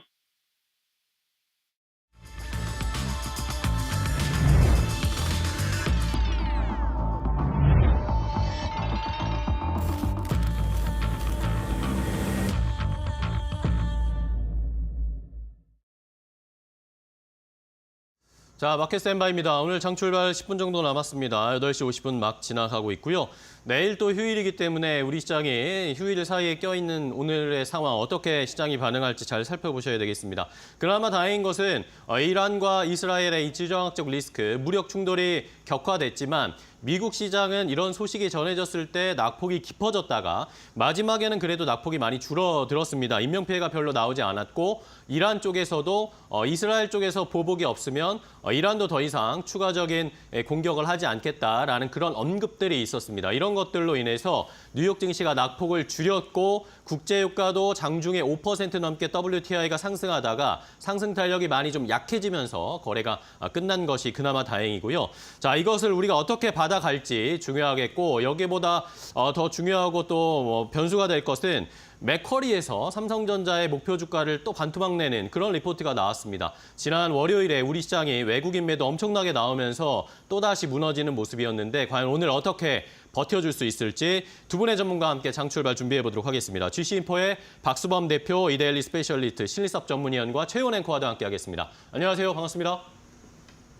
자, 오늘 장 출발 준비해 보겠습니다. 먼저 박수범 대표님, 오늘 어떻게 대비하고 계십니까? 네, 아무래도 오늘 아침에 좀 해외발 이제 악재를 좀 말씀드린 게 좀 맞겠다 싶어가지고 세 개의 주제를 이제 해외 쪽으로 이제 포커스를 좀 맞춘 부분입니다.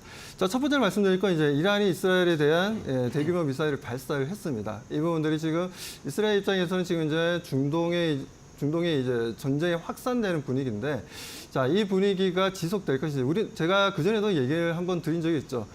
회색 코프소에 대한 얘기를 좀 했었던 부분인데, 우리가 리스크라고 인식을 하고 있었지만 이 부분들이 그렇게 시장에 미칠 정도의 인식을 그 부분에 대한 리스크라고 인식을 하고 있지만 시장에 미치는 영향은 없을 것이다라고 좀 판단을 했던 부분들이었던 부분이었는데, 아무튼 이런 이제 회색 커플스에 대한 이슈가 다시 한번 좀 부각이 되고 있고, 그렇다면 관련 종목들을 우리가 좀 보게 된다면 아무래도 이제 방위산업 관련주라든가 아무래도 유가 원자재 가격이 좀 상승할 여력이 좀 많이 남아있기 때문에 그렇게 된다면 조선주들도 상당히 좀 다시 한번 더 상승 탄력을 좀 받을 수 있다라고 보고 있고, SO유라든지 롯데케미칼이라든지 석유화학 쪽도 상승 반응을 좀 우리가 좀 바라볼 필요가 있다는 말씀드립니다.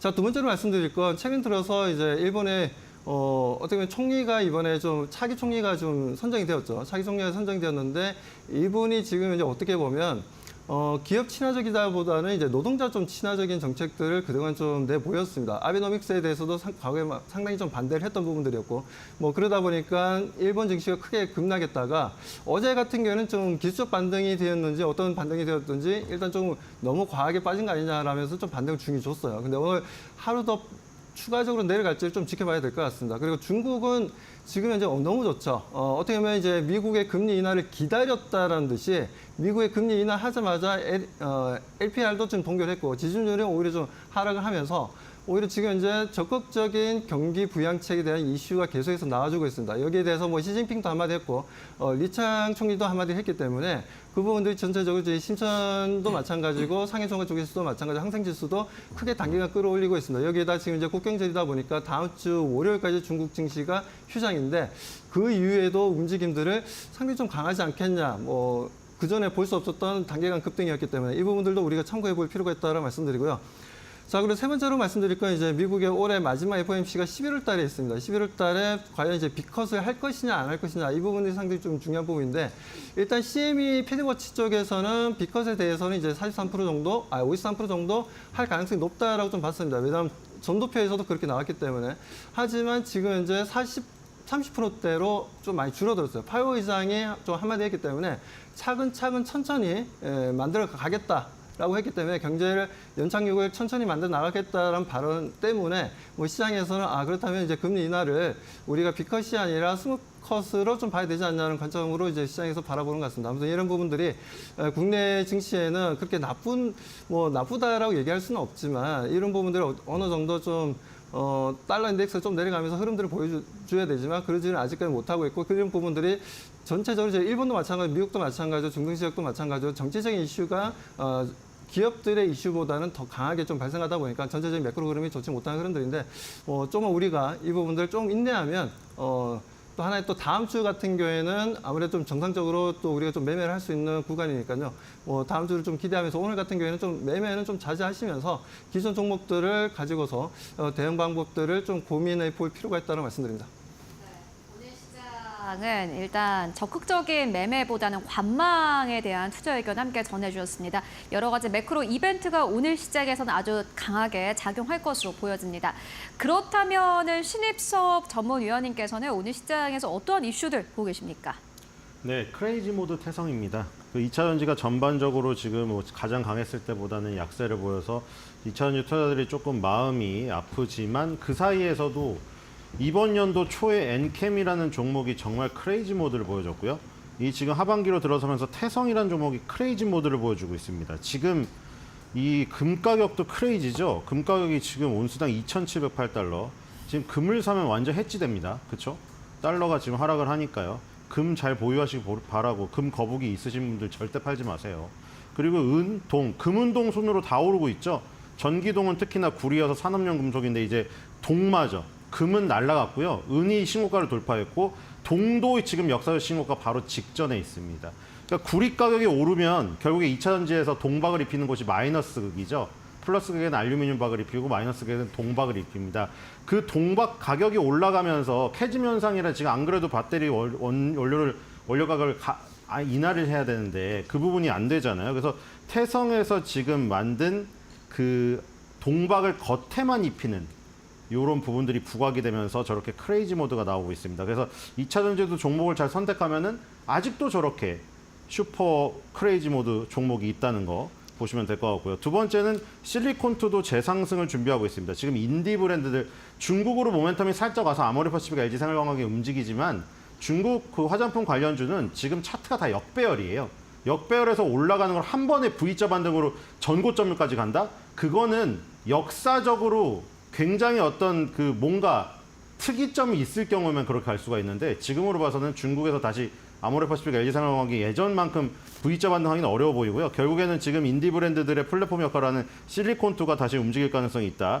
그래서 화장품주의 대장주 지위는 여전하다. 이렇게 보이고요. 세 번째는 HD 현대일렉트릭입니다. 현대일렉트릭이 지금 데이터 센터 관련해서 지금 다시 부각이 되면서 지금 전력 관련주로 부각이 된 게 있는데 거기다 플러스 알파로 ESS에다가 전력 변환 PCS에다가 해상풍력까지 지금 사업 다각화를 발표했거든요.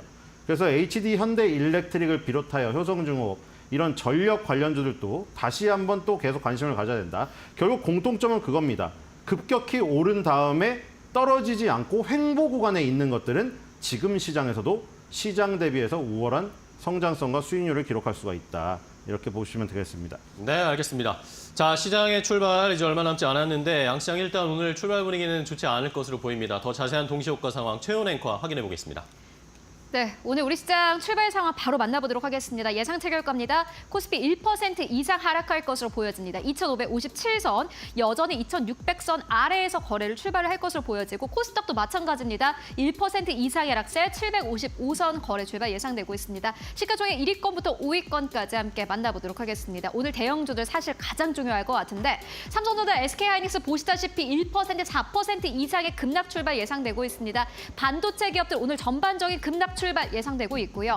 LG엔솔 1%, 현대차가 4.7% 넘게 내립니다. 6위권부터 10위권까지를 함께 만나보시죠. 오늘 반도체 그리고 완성차 쪽 모두 다 좋지 않을 것으로 보여집니다. 보시다시피 오늘 시장에서 기아도 마찬가지 2% 가깝게 급락세, 그리고 월요일 시장에서 좀 급락이 크게 나왔던 기업들이 역시나 오늘 시장에서도 추가적인 하락이 예상되고 있습니다. KB금융도 2% 이상의 급락 출발 예상됩니다. 코스닥 1위권부터 5위권까지를 함께 만나보시죠.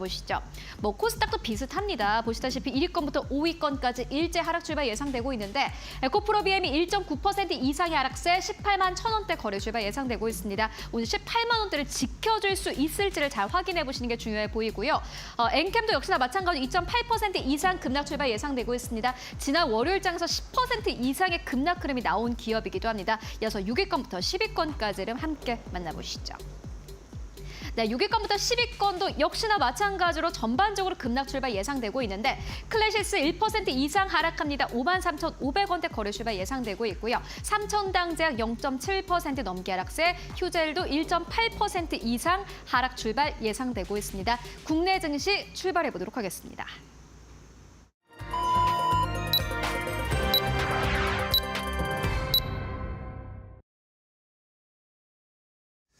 자, 2024년 10월 2일 수요일 국내 증시 출발을 했습니다. 10월의 첫 거래일이 시작이 됐는데 지난 월요일에 9월 30일 9월 시장이 마감이 됐는데 마지막에도 결국에 미끄러지면서 시장에 부담을 주면서 거래를 마감했는데 오늘도 역시 우리가 국군의 날 쉬는 사이에 지정학적 리스크와 미국에서 또 금리 인하에 대한 여러 가지 의견들이 나오면서 금리 인하 빅컷이 진행되지 않을 수도 있다라는 그런 불안 심리도 함께 작용되기 시작했습니다. 자, 오늘 양시장 모두 1% 내외로 하락 출발을 했습니다. 삼성전자가 1.8% 가까이 하락세를 나타내면서 6만 300원대까지 내려왔습니다. 오늘 과연 6만 원 선을 이탈하게 될지 아니면 6만 원 선을 지켜낼 수 있을지 살펴보셔야 되겠고요. 삼성전자의 외국인 수급이 전혀 들어오지 않고 있습니다. 지난 9월 한 달 동안 9월 2일 첫 거래일만 딱 외국인이 매수했고 그 뒤로 계속해서 연달아 매도를 하고 있는 외국인의 수급이 삼성전자에 붙어주지 않고 있기 때문에 답답한 흐름을 나타내고 있습니다. SK하이닉스 동시호가 상황보다는 낮지만 1.6% 하락하면서 출발하면서 17만 1,000원대를 유지하고 있는 상황입니다. 코스닥 시장도 1% 가까이 하락세를 나타내면서 역시 오늘 시장 녹록지 않은 상황입니다. 더 자세하게 출발 상황 알아보겠습니다. 최혜원 앵커와 함께 확인해 보시죠. 네, 국내 증시 출발을 했습니다. 보시다시피 코스피는 1% 하락세 2,564선에서 거래를 출발하고 있습니다. 전 거래일 대비해서 28포인트 이상 빠졌고요. 코스닥이 그나마 코스피보다는 좀 괜찮습니다. 보시다시피 코스닥이 1% 하락세 756선에서 거래를 출발하고 있습니다. 양 지수가 모두 1% 이상으로 하락하면서 거래를 출발을 하고 있는 상황인데 그렇다면 오늘 시장 시가총액 상위 기업들은 어떻게 출발하고 있을까요? 먼저 코스피부터 만나보도록 하겠습니다. 아무래도 지수가 좀 빠지고 있다 보니 대형주들도 역시나 마찬가지로 급락 흐름 나오고 있습니다. 삼성전자가 2% 넘게 하락합니다. 특히나 삼성전자 좀 아쉬운 부분이 많습니다. SK하이닉스 워낙 주가가 좀 급격하게 올라왔기 때문에 하락을 이해한다고 하더라도 삼성전자 사실 고점을 그리 높이지는 못한 상황입니다. 삼성전자, SK하이닉스 비교해보면 최근에 시장 급락할 때에도 외국인 투자자들 SK하이닉스를 연이어서 사기도 했습니다. 다만 삼성전자의 경우에는 수급 좋지 않고요. 그리고 약 2주 만에 전체적인 실적 추정치가 계속해서 하향 조정되고 있는 상황입니다. 삼성전자 수급 좋지 않고요. 실적 좋지 않습니다. 그만큼 주가가 또 반영을 하는 듯합니다. 그렇다면 다른 기업들도 함께 만나보실까요? SK하이닉스입니다. 2% 넘게 하락으로 거래 출발하고 있습니다. 삼성전자, SK하이닉스, IT 투톱 기업들이 연이어서 2%의 하락세. 간밤에 또 반도체 기업들이 워낙 부진했습니다. 오늘 시장 우리 시장이 그대로 따라가고 있는 흐름을 보여주고 있습니다. 다만 뚜렷한 악재는 없는 상황입니다. 많은 증권가에서는 삼성전자, SK하이닉스가 10월 달에 실적을 발표를 하기 때문에 실적 발표를 소화하고 나서는 반등을 기대해 볼 수 있다라는 전망들도 함께 나오고 있는 상황이고요. 이외 기업들 함께 만나보시면 기아가 1.5% 하락세, 포스코홀딩스 1.7% 넘게 하락합니다.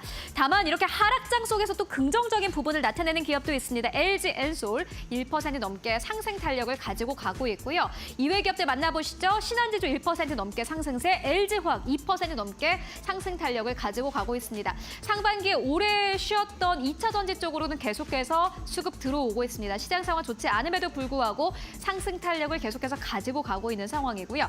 그렇다면 코스닥 쪽은 어떨까요? 코스닥 시가총액 상위 기업들 만나보도록 하겠습니다. 최근 코스닥 안에서는 1위권을 두고 이 알테오젠과 에코프로비엠이 엎치락 뒤치락하고 있는 상황입니다. 오늘 시장에서도 에코프로비엠이 1위권을 그대로 유지하고 있습니다. 오히려 상승 탄력 가지고 가고 있네요. 양극재 쪽 0.5% 가깝게 상승 탄력 나오고 있습니다. 알테오젠 같은 경우는 약보합권을 그대로 유지하고 있습니다.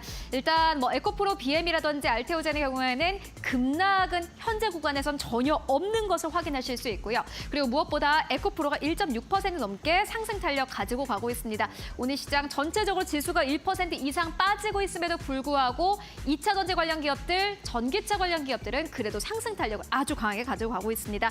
HLB는 0.47% 약보합에서 거래가 되고 있고요. 엔케엠이 사실 지난 월요일장에서 10% 이상 급락 흐름이 나왔기 때문에 약간 아쉬웠지만은 오늘 시장에서는 추가적인 급락 흐름은 없는 것으로 보여집니다. 리가캠바이오 오히려 상승 탄력 받아가고 있습니다. 1.3% 넘게 상승세, 외국인과 기관의 수급이 계속해서 들어오고 있는 기업이기도 하고요. 클래시스도 역시나 마찬가지입니다. 이번에 역대 최대 실적을 낼 것이다라는 기대감 나오고 있는데 오늘 시장에서 그만큼 저점 매수, 반발 매수가 강력하게 들어오고 있습니다. 0.18% 넘게 상승 탄력을 가지고 가고 있고요. 그렇다면 업종별로는 현재 어떻게 움직이고 있을까요? 업종별 흐름 함께 만나보도록 하겠습니다. 지수 자체가 부진하기 때문에 사실 업종별로 봤을 때도 상승하는 업종의 상승 탄력이 그지 강하지는 않을 것으로 보여집니다. 방산 업종이 2% 가깝게 상승 탄력을 가지고 가고 있습니다. 결국에는 간밤에 나온 이벤트로 인해서 1위권, 2위권에 있는 업종들이 움직이고 있습니다. 진화적 리스크가 부각되면서 방산 업종 강력하게 가지고 가고 있고요. 정유 업종도 역시나 마찬가지 0.17% 강보합에서 거래가 되고 있습니다. 다만 보시다시피 1위 업종 자체는 상승 탄력이 2% 가깝게 받아가고는 있습니다. 있습니다만은 시장이 워낙 부진합니다. 2위 업종보다 강보합권에서 머물고 있습니다. 3위 업종 같은 경우 2차 전지인데 어느 정도 선방한다 정도로 해석을 해볼 수 있을 것 같고 4위 업종은 온라인 플랫폼 쪽입니다. 0.4% 하락세, 금융업종도 0.4% 넘게 하락세 현재 거래가 되고 있습니다. 그렇다면 이러한 시장 상황 어떻게 해석해 볼 수 있을까요? 전문가들과 함께 만나보시죠. 자, 양시장 여전히 하락 추세에 이어가고 있습니다. 일본 니케이 지수도 오늘 출발을 했는데 1.5%, 우리보다는 낙폭이 조금 더 깊게 나오면서 양시장이 어쨌든 뭐 동아시아 시장이 전반적으로 하락 추세는 보이고 있는 상황입니다. 삼성전자가 장중에 6만 원대를 잠깐 이탈했다가 59,900원까지 내려갔다가 일단은 지금 6만 200원 선에 유지를 하고 있고요. 자, 이 수급 상황도 체크해 보면 지난 월요일에 외국인이 코스피를 1조 넘게 매도했습니다. 오늘도 여전히 매도세 700억 원 넘게 매도하고 있고 기관도 함께 300억 원 넘게 매도, 반면에 개인 투자자들이 1,000억 원 넘게 매수하고 있습니다. 반면에 코스닥 시장은 외국인 기관이 매수하고 개인 투자자들이 매도하면서 상반된 흐름을 나타내고 있고요. 원달러 환율도 체크를 해보면 오늘 좀 올라갔습니다. 1,320원대로 올라오면서 1,322원, 23원대 흐름을 나타내고 있는데요. 달러와 가치가 이틀 연속 좀 상승세를 나타내고 있는데 원달러 환율의 흐름도 오늘 계속 체크해 보도록 하겠습니다. 자, 그럼 박수범 대표님과 시장 분위기 확인해 보겠습니다. 일단은 뭐 삼성전자를 포함해서 우리 시장 현재 출발상 어떻게 보고 계십니까? 네, 뭐 일단 지금 현재 뭐 계속해서 뭐 지금 반도체에 대해서는 뭐 긍정적인 이슈도 나오고 있고 부정적인 이슈도 나오고 있고 뭐 오픈AI 같은 경우에도 약 65억 달러를 지금 현재 추가적으로 투자를 받겠다라는 얘기가 좀 나왔던 부분들이었는데 여기에 이제 애플이 지금 현재 우리는 이번엔 좀 빠지겠다는 얘기가 좀 나왔어요. 오히려 좀 소프트뱅크라든가 아니면 지금 현재 기존에 투자를 계속하고 있는 기업들은 마이크로소프트를 비롯해서 투자를 지금 현재 5억 달러, 뭐 10억 달러 이렇게 얘기가 좀 나오긴 했는데 아무튼 이런 부분들이 좀 뭔가 지금 좀 AI에 대해서 좀 약간 뭐 기대 반 걱정 반인 것 같습니다. 그러다 보니까 지금 현재 뭐 삼성전자도 마찬가지고 SK 하이닉스도 마찬가지로 저 점을 좀 살려주지는 아직 못하고 있는데 일단 좀 더 주가의 움직임은 좀 지켜볼 필요가 있다는 말씀드리고요.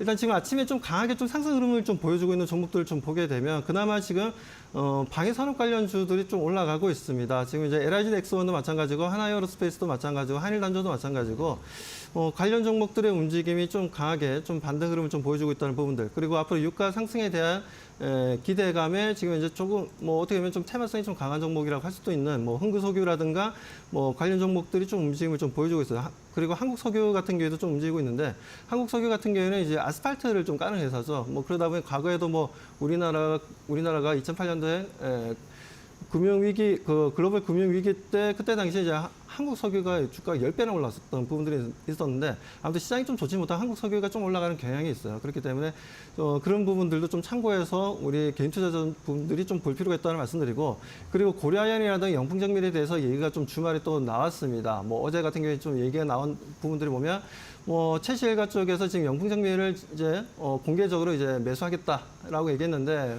매수가가 이제 3만 원입니다. 그러다 보니까 그 부분에 있어서도 지금 아직까지 이제 계속해서 뭐 지분 관련해서 이제 이슈는 계속해서 좀 커질 것으로 보고 있고 그러다 보니까 지금 영풍정밀 같은 경우에도 강하게 지금 이제 6.5%, 6.7% 좀 왔다 갔다 하고 있습니다. 지금 이제 27,000원 정도 보여주고 있는데 공개 매수를 지금 3만 원. 이거 뭐 본인의 돈으로 하는 게 아니라 이제 고려아연에서 이제 투자가 이루어지는 부분이다 보니까 뭐 그 부분에 있어서 이거 배임 아니냐 이런 내용도 좀 나와주고 있고 실질적으로 이 부분에 대해서 지금 MBK도 마찬가지로 정치일가 쪽에서도 지금 현재 소송을 지금 이제 이의 제기를 좀 한 부분이고요. 뭐 그렇기 때문에 이 부분들이 어떻게 좀 해석될지를 좀 더 지켜봐야 되다 보니까 지금 현재 뭐 좋은 내용이 나왔는데도 불구하고 아직까지 주가 움직임은 확실하게 포지션을 좀 잡아주지 못하고 있는 것 같아요. 아무튼 고려아연과 영풍정밀 당분간은 이쪽에도 이런 이슈가 지속될 수밖에 없기 때문에 뭐 수급적인 물량들의 움직임은 등락폭을 좀 보여주면서 주가도 마찬가지 등락폭 보여줄 수 있겠지만 계속 좀 단기적으로는 관심을 좀 가져야 되지 않나라고 좀 판단을 하고 있습니다. 자, 뭐 그리고 지금 현재 뭐 보면 뭐 코스피 같은 경우에는 거의 다 뭐 ETF, ETN 상품들이 좀 올라가고 있습니다.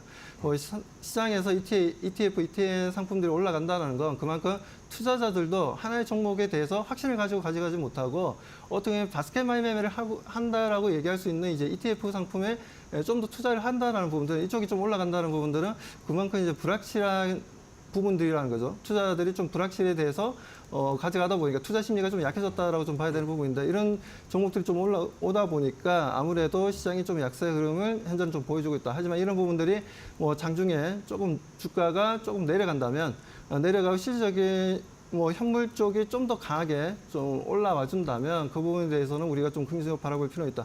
아무튼 지금 이제 이번 주 같은 경우는 좀 뭐라 해야 되나 휴일도 있다 보니까 퐁당퐁당하는 시장 분위기인데 뭐 투자 심리 뭐 내려올 때 제가 봤을 때는 여기서 뭐 더 이상 뭐 어떻게 뭐 더 내려간다라는 관점보다는 어떤 시점에 어떻게 반등을 주고 그 주도적인 종목 업종이 어디가 될 것인지를 좀 바라봐야 되기 때문에 계속해서 그래서 지금은 좀 우리 개인 투자자분들도 뭐 지수 내려간다고 힘이 없다고 불평불만할 게 아니라 지금 상태에서는 어떻게 하면 이 리스크를 좀 극복해서 좀 더 좋은 투자를 단기간에 해낼 수 있을까를 계속 고민하면서 대응해야 될 구간이라고 말씀드리고 싶습니다. 네, 알겠습니다. 자, 외국인 매도가 코스닥도 결국에 매도로 전환하면서 외국인이 오늘도 역시 양시장을 팔아치우고 있는 상황입니다. 자, 그러면 간밤에 어쨌든 뉴욕 증시는 뭐 기술주들이 대거 투매가 나왔고 방산주나 에너지 섹터가 그나마 힘을 나타냈는데 뭐 우리 시장도 비슷한 양상으로 흘러가고 있습니다. 신일섭 위원님은 오늘 시장 어떻게 출발 상황 분석하고 계신가요? 네, 우리나라는 금리든 주가든 뭐 우리는 마음대로 움직일 수 없는 상황이고 장기판에서 조례에 불과합니다. 인정하고 투자해야겠죠. 그래서 제가 두 가지 어떤 그 과거의 이슈들을 얘기를 드렸었잖아요. 2022년에 지금 시가총액 1위를 다투고 있는 애플, 마이크로소프트, 엔비디아 전부 다 2022년도 연봉만 딱 음봉입니다. 그거 하나만요. 마치 김이 붙은 이 이빨처럼 그거 딱 한 년만. 그때 뭐가 강했습니까? 말씀을 드렸죠. 방산, 유틸리티, 필수 소비재. 그쵸? 그리고 간격을 훨씬 더 넓혀서 1970년대부터 무려 50년의 역사가 증명하는 금리 인상을 하다가 정점에서 첫 금리 인하를 하고 나서 S&P 500의 수익률 50년치 평균이 있었죠. 거기서 어떤 말씀을 드렸죠? 제가 만든 게 아니라 50년치 역사가 증명하는 거잖아요. IT 같은 경우에는 결국 1년이 지나면 유리하지만 1년 안팎에서는 수익률이 불리했던 것이죠. 그리고 그때 올랐던 것이 무조건 올랐던 것이 필수 소비재고 거기다 방산, 유틸리티 이겁니다. 그러니까 지금 뭐 유가가 별로 안 움직이고 있어서 수요 견인이 안 일어나니까 지정학적 리스크만으로는 유가가 그렇게 들썩거리지 않는 거예요. 근데 수요 견인이 일어난다면 유가도 뭐 쉐보론, 엑스모빌이 더 같겠죠. 지금은 수요 견인이 안 일어나서 지정학적 리스크만큼만 튀는 것이고 그래서 결국에는 필수 소비재, 뭐 예를 들어 맥도날드, 처치앤드화이트 지금 주가가 계속 신고가 아닙니까? 그리고 지금 어저께 방산주 죄다 신고가죠. 로키드 마틴, L3 해리스, 노스롭 그루만, 레이도스 홀딩스. 뭐 거기서 뭐 이란에서 무슨 초극 음속 무슨 미사일 발사했다며요. 레이도스 홀딩스가 무인 잠수정 만들고 초음속 미사일 개발하고 있잖아요. 노스롭 그루만은 하늘의 습격자라고 몰래 가서 스텔스기로 폭격하는 뭐 하여튼 그런 것들이 다 상승세입니다. 그러니까 그냥 그대로 우리나라는 이어받는다고 보시면 돼요. 그러니까 우리가 테슬라는 뭐 캐즘이 빠졌느니 엔비디아는 뭐 그 데이터 센터에 이제 뭐 저기가 왔느니 불황이 왔느니 뭐 그러는데 어쨌든 간에 첫 금리 인하 이후에 1년간의 흐름에서는 그런 종목들이 불리하기 때문에 감안을 해야죠. 오늘도 똑같습니다. 결국 한화 에어로스페이스, LIG 넥스원, 현대 로템 이런 종목들 그리고 풍산같이 탄약 만드는 업체들 이런 것들에다가 테마로 움직이는 3인방 있잖아요. 휴니드, 빅텍, 스페코. 얘네들은 북한 얘기만 나오면 급등했다가 북한하고 친해진다고 하면 급락하는 주식들. 이런 것까지 다 강세고요. 그다음에 제약, 바이오, 뷰티, 제바뷰의 강세는 계속되고 있습니다. 지금 보시면은 오늘도 지금 VT, 실리콘2 결국 계속 행보 구간 거치고 있죠. 이런 것들 밑에서 이동평균선 올라올 때까지 기다리는 것이고 오늘 파마리서치는 지금 또 올라가네요. 신고가를 다시 돌파할 가능성이 있고 휴젤도 오늘 급등하고 있죠. 그래서 지금 이런 것들 제바뷰가 계속 가고 있고 그다음에 유한양이 계속 제자리만 버텨주니까 누가 갑니까? HK 이노엔이 뜨네요. 그렇죠? 1등주 계속 가려드렸죠. 제약은 이 유한양행, 바이오는 알테오젠. 얘네들은 이동평균선과 이격이 상당히 벌어져서 과열권이 80 이상이어서 신규 매수는 부담스러운 자리예요. 얘네들의 역할은 뭐냐면 1번 타자로서 자리만 지켜주면 되는 거죠. 그럼 후발주에 순환매가 돌아오게 됩니다. 이런 것들. 알테오젠이 자리 지켜주니까 리가켄바이오가 지금 움직이고 있죠. 이런 모습들. 지금 제바뷰는 계속 강세고요. 방산, 이런 것들이 지금 우리나라 강세입니다. 그리고 왜 필수 소비재는 강세가 아니냐? 우리는 세계적인 필수 소비재가 하나도 없습니다. 맥도날드 같은 주식이 없기 때문에 그건 해당이 안 되니까. 어쨌든 간에 해당되는 것만 골라서 가고 있기 때문에 좁은 문틈이지만 네. 그런 부분이 가고 있다는 걸 염두에 두고 아까 큰 흐름들, 첫 금리 인하 이후에 S&P 500에 움직였던 업종들, 그거 생각하시면서 앞으로의 6개월, 1년을 대응하셔야 마음이 편할 것 같습니다. 네, 알겠습니다. 자, 신일섭 위원이 강조해 주신 재법위는 여전히 시장 흔들려도 견조하게 흘러가고 있네요. 자, 그렇다면 시장에서 또 투자자들은 어떤 종목이나 업종 더 관심을 가지고 있을까요? 더 자세하게 최혜원 앵커가 정리해드리겠습니다. 네, 오늘 시장 참여자들은 어떠한 업종과 기업에 관심을 가지고 있을까요? 싱가포르를 통해서 먼저 만나보도록 하겠습니다. 오늘 빗썸이 큰 동그라미를 그리고 있습니다. 보시다시피 빗썸이 미국 나스닥 상장을 검토하고 있다는 소식이 들려왔습니다. 기대감 계속해서 커지고 있는 상황이고요. 이어서 방산 바로 만나보도록 하겠습니다. 지정학적 리스크가 계속해서 좀 커지고 있습니다. 그만큼 부각이 되고 있습니다. 앞서서 만나보셨다시피 간밤 시장에서도 방산주들이 대체적으로 상승 탄력을 아주 강하게 받아가기도 했습니다. 한국의 방산 기업은 가격으로도 그리고 기간적으로도 빠르게 무기를 만들 수 있기 때문에 특히나 긍정적인 평가를 받고 있는데요. 이에 따라서 오늘 시장에서 아주 강력하게 상승 탄력을 가지고 가는 기업들이 많습니다. 이어서 반도체 바로 만나보도록 하겠습니다. 반도체가 오르지 못하는 게 한국 증시의 가장 아쉬운 점이 아닐까 싶은데요. 오늘 삼성전자의 목표 주가 하향 조정 리포트가 나오기도 했습니다. 맥쿼리 측에서는 이 삼성전자의 목표 주가를 하향 조정했는데요. 이 삼성전자를 두고 병약한 반도체 거인이다라는 평가를 하기도 했습니다. 이전에 제시했던 목표 주가는 12만 5천 원대였는데요. 이보다도 거의 반토막이 난 목표 주가를 다시 한번 제시하기도 했습니다. 6만 4천 원대를 제시를 했는데 전일 이 종가 대비해서는 약 5%의 상승 여력만을 의미합니다. 사실상의 매도 리포트다라는 이 분석도 함께 나오고 있는 상황입니다. 그만큼 반도체가 오늘 시장에서 탄력을 받지 못하는 이유가 될 것 같습니다. 그렇다면 오늘 시장에서 상승률을 강하게 가지고 가고 있는 기업들은 어떠한 기업들이 있을까요? 함께 마켓 스핀을 통해서 알아보도록 하겠습니다. 그래도 지수 자체가 1% 하락세를 나타내고 있습니다만은 상승 탄력을 가져가는 기업들도 꽤나 많습니다. 보시다시피 오늘 두 자릿수 이상의 급등흐름이 나오는 기업들이 꽤나 많은데요. 알파녹스입니다. 30%, 그리고 DGP도 상한가 안착을 했습니다. T-사이언티픽도 역시나 마찬가지로 상한가 안착을 했고요. 휴림네트웍스 23% 이상의 급등세, 이스타코는 22% 넘게 상승 탄력 가지고 가고 있습니다. 형제 INC도 오늘 시장에서 16.5% 넘게 상승세, 한일단조 16% 넘게 상승 탄력 가지고 가고 있습니다. 위지트도 15% 넘게 상승세, 에이스테크도 13.8%, 태웅로직스 13% 넘게 상승세, 맥스트도 9.9% 넘게 상승 탄력 가지고 가고 있습니다. 사실 지난 월요일 시장에서 움직였던 기업들이 거의 다시 한번 움직인다라고 보셔도 될 것 같습니다. 흥구석유도 오늘 시장에서 9.9% 넘게 상승세, 그리고 빅텐츠도 7.4%, DYD 11.8% 넘게 상승 탄력 가지고 가고 있습니다. 오늘 유가와 관련된 기업들, 그리고 앞서서 만나보셨던 빗썸 관련주들이 다시 한번 상한가 안착하는 흐름 보여주고 있고, 해운 물류 쪽도 오늘 시장에서 강력한 시세 받아가고 있습니다. 그렇다면 오늘 시장 또 거래량이 많이 실리는 업종은 어떤 것들이 있을까요? 이어서 만나보도록 하겠습니다. 오늘 시장 아무래도 지수는 부진한 가운데 거래량이 많이 실리는 기업들 같은 경우는 일부 종목에 불과한 것으로 보여집니다. 태웅로직스입니다. 14.6% 넘게 상승 탄력 가지고 가고 있습니다. 역시나 오늘 시장에서도 움직이는 것들은 지난 월요일 시장에서 움직였던 것들, 그리고 해운 물류 쪽 같은 경우에는 다시 한번 지정적 리스크가 부각되면서 이 현재 시장에서 강력하게 거래량 받아가고 있고요. 흥하해운도 3.5% 넘게 상승 탄력 가지고 가고 있습니다. 에이스테크도 11.9%, 라이콤도 12% 넘게 상승세, 그리고 삼성전자도 역시나 마찬가지로 거래대금은 크게 실립니다만 오늘 시장에서도 추가적인 하락세 나오고 있는 상황이고요. 흥구석유도 10.4% 넘게 상승 탄력 가지고 가고 있습니다. 거래량 크게 실리고 있습니다. 오늘 유가와 연동되는 기업들도 거래량이 크게 실리고 있는 상황이고, 바이오다인 2.5% 넘게 상승 탄력 받아가면서 오늘도 신고가 경신하는 상황입니다. 그렇다면 이러한 시장 상황 속에서 어떠한 기업들을 보면 좋을까요? 이어서 전문가들과 함께 다시 만나보시죠. 자, 시장은 여전히 하락 추세, 코스피는 1.2%대까지 낙폭이 커지고 있는 상황이고요. 반도체 관련된 오늘 전기전자 업종이 좋지 않은 모습입니다. 대부분의 종목들이 하락세를 나타내고 있는 상황인데 그나마 LG전자가 강보합권 수준 정도로 전기전자 업종, 반도체는 아니지만 어쨌든 전기전자 업종에서 그나마 상승 불을 켜고 있는 상황이고 이외에는 반도체 관련 종목들이 거의 전멸하다시피 하는 상황입니다. 자, 그렇다면 어떤 종목을 더 살펴봐야 될까요? 박수만 대표님 어떤 종목 집중하고 계세요? 네, 뭐 지금 현재 시장이 조금 어렵다 보니까 거기다가 이제 어떻게 보면 지금 이제 호재를 우리가 찾아서 말씀드린다면 이제 중국 시장이 좋아지고 있다는 거죠.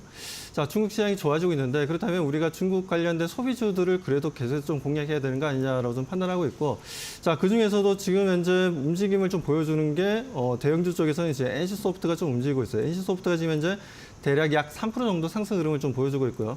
뭐 크래프톤 같은 경우에도 아직까지는 뭐 큰 움직임은 없긴 합니다만 그래도 추세를 계속 유지를 좀 해주고 있다라는 부분들에 있어서 게임 관련주들을 좀 봐야 되지 않나. 뭐 최근에도 보면 이제 메타 쪽에서 퀘스트 S3가 나왔죠. 예, 그 부분에 있어서 이제 업그레이드된 버전인데 이게 보급형입니다. 보급형이다 보니까 XR이라든가 VR이라든가 AR이라든가 그 부분들을 이제 제작하는 컨텐츠를 제작하는 회사들도 좋아지겠지만 뭐 게임 회사들 또한 지금 현재 좋은 움직임을 좀 가져갈 수 있지 않겠냐. 그리고 지금 뭐 중국에서 이렇게 소비주들 보게 되면 과거에 우리가 좀 많이 올랐던 뭐 FNF라든가 뭐 아니면 휠라홀딩스라든가 이런 종목들이 워낙 또 휠라 브랜드 자체가 중국인들 좀 좋아하는 스포츠웨어예요. 그러다 보니까 과거에는 정말 좋았는데 요즘에는 그 부분들이 좀 약간 좀 뭐라 해야 다운된 흐름들이라나요?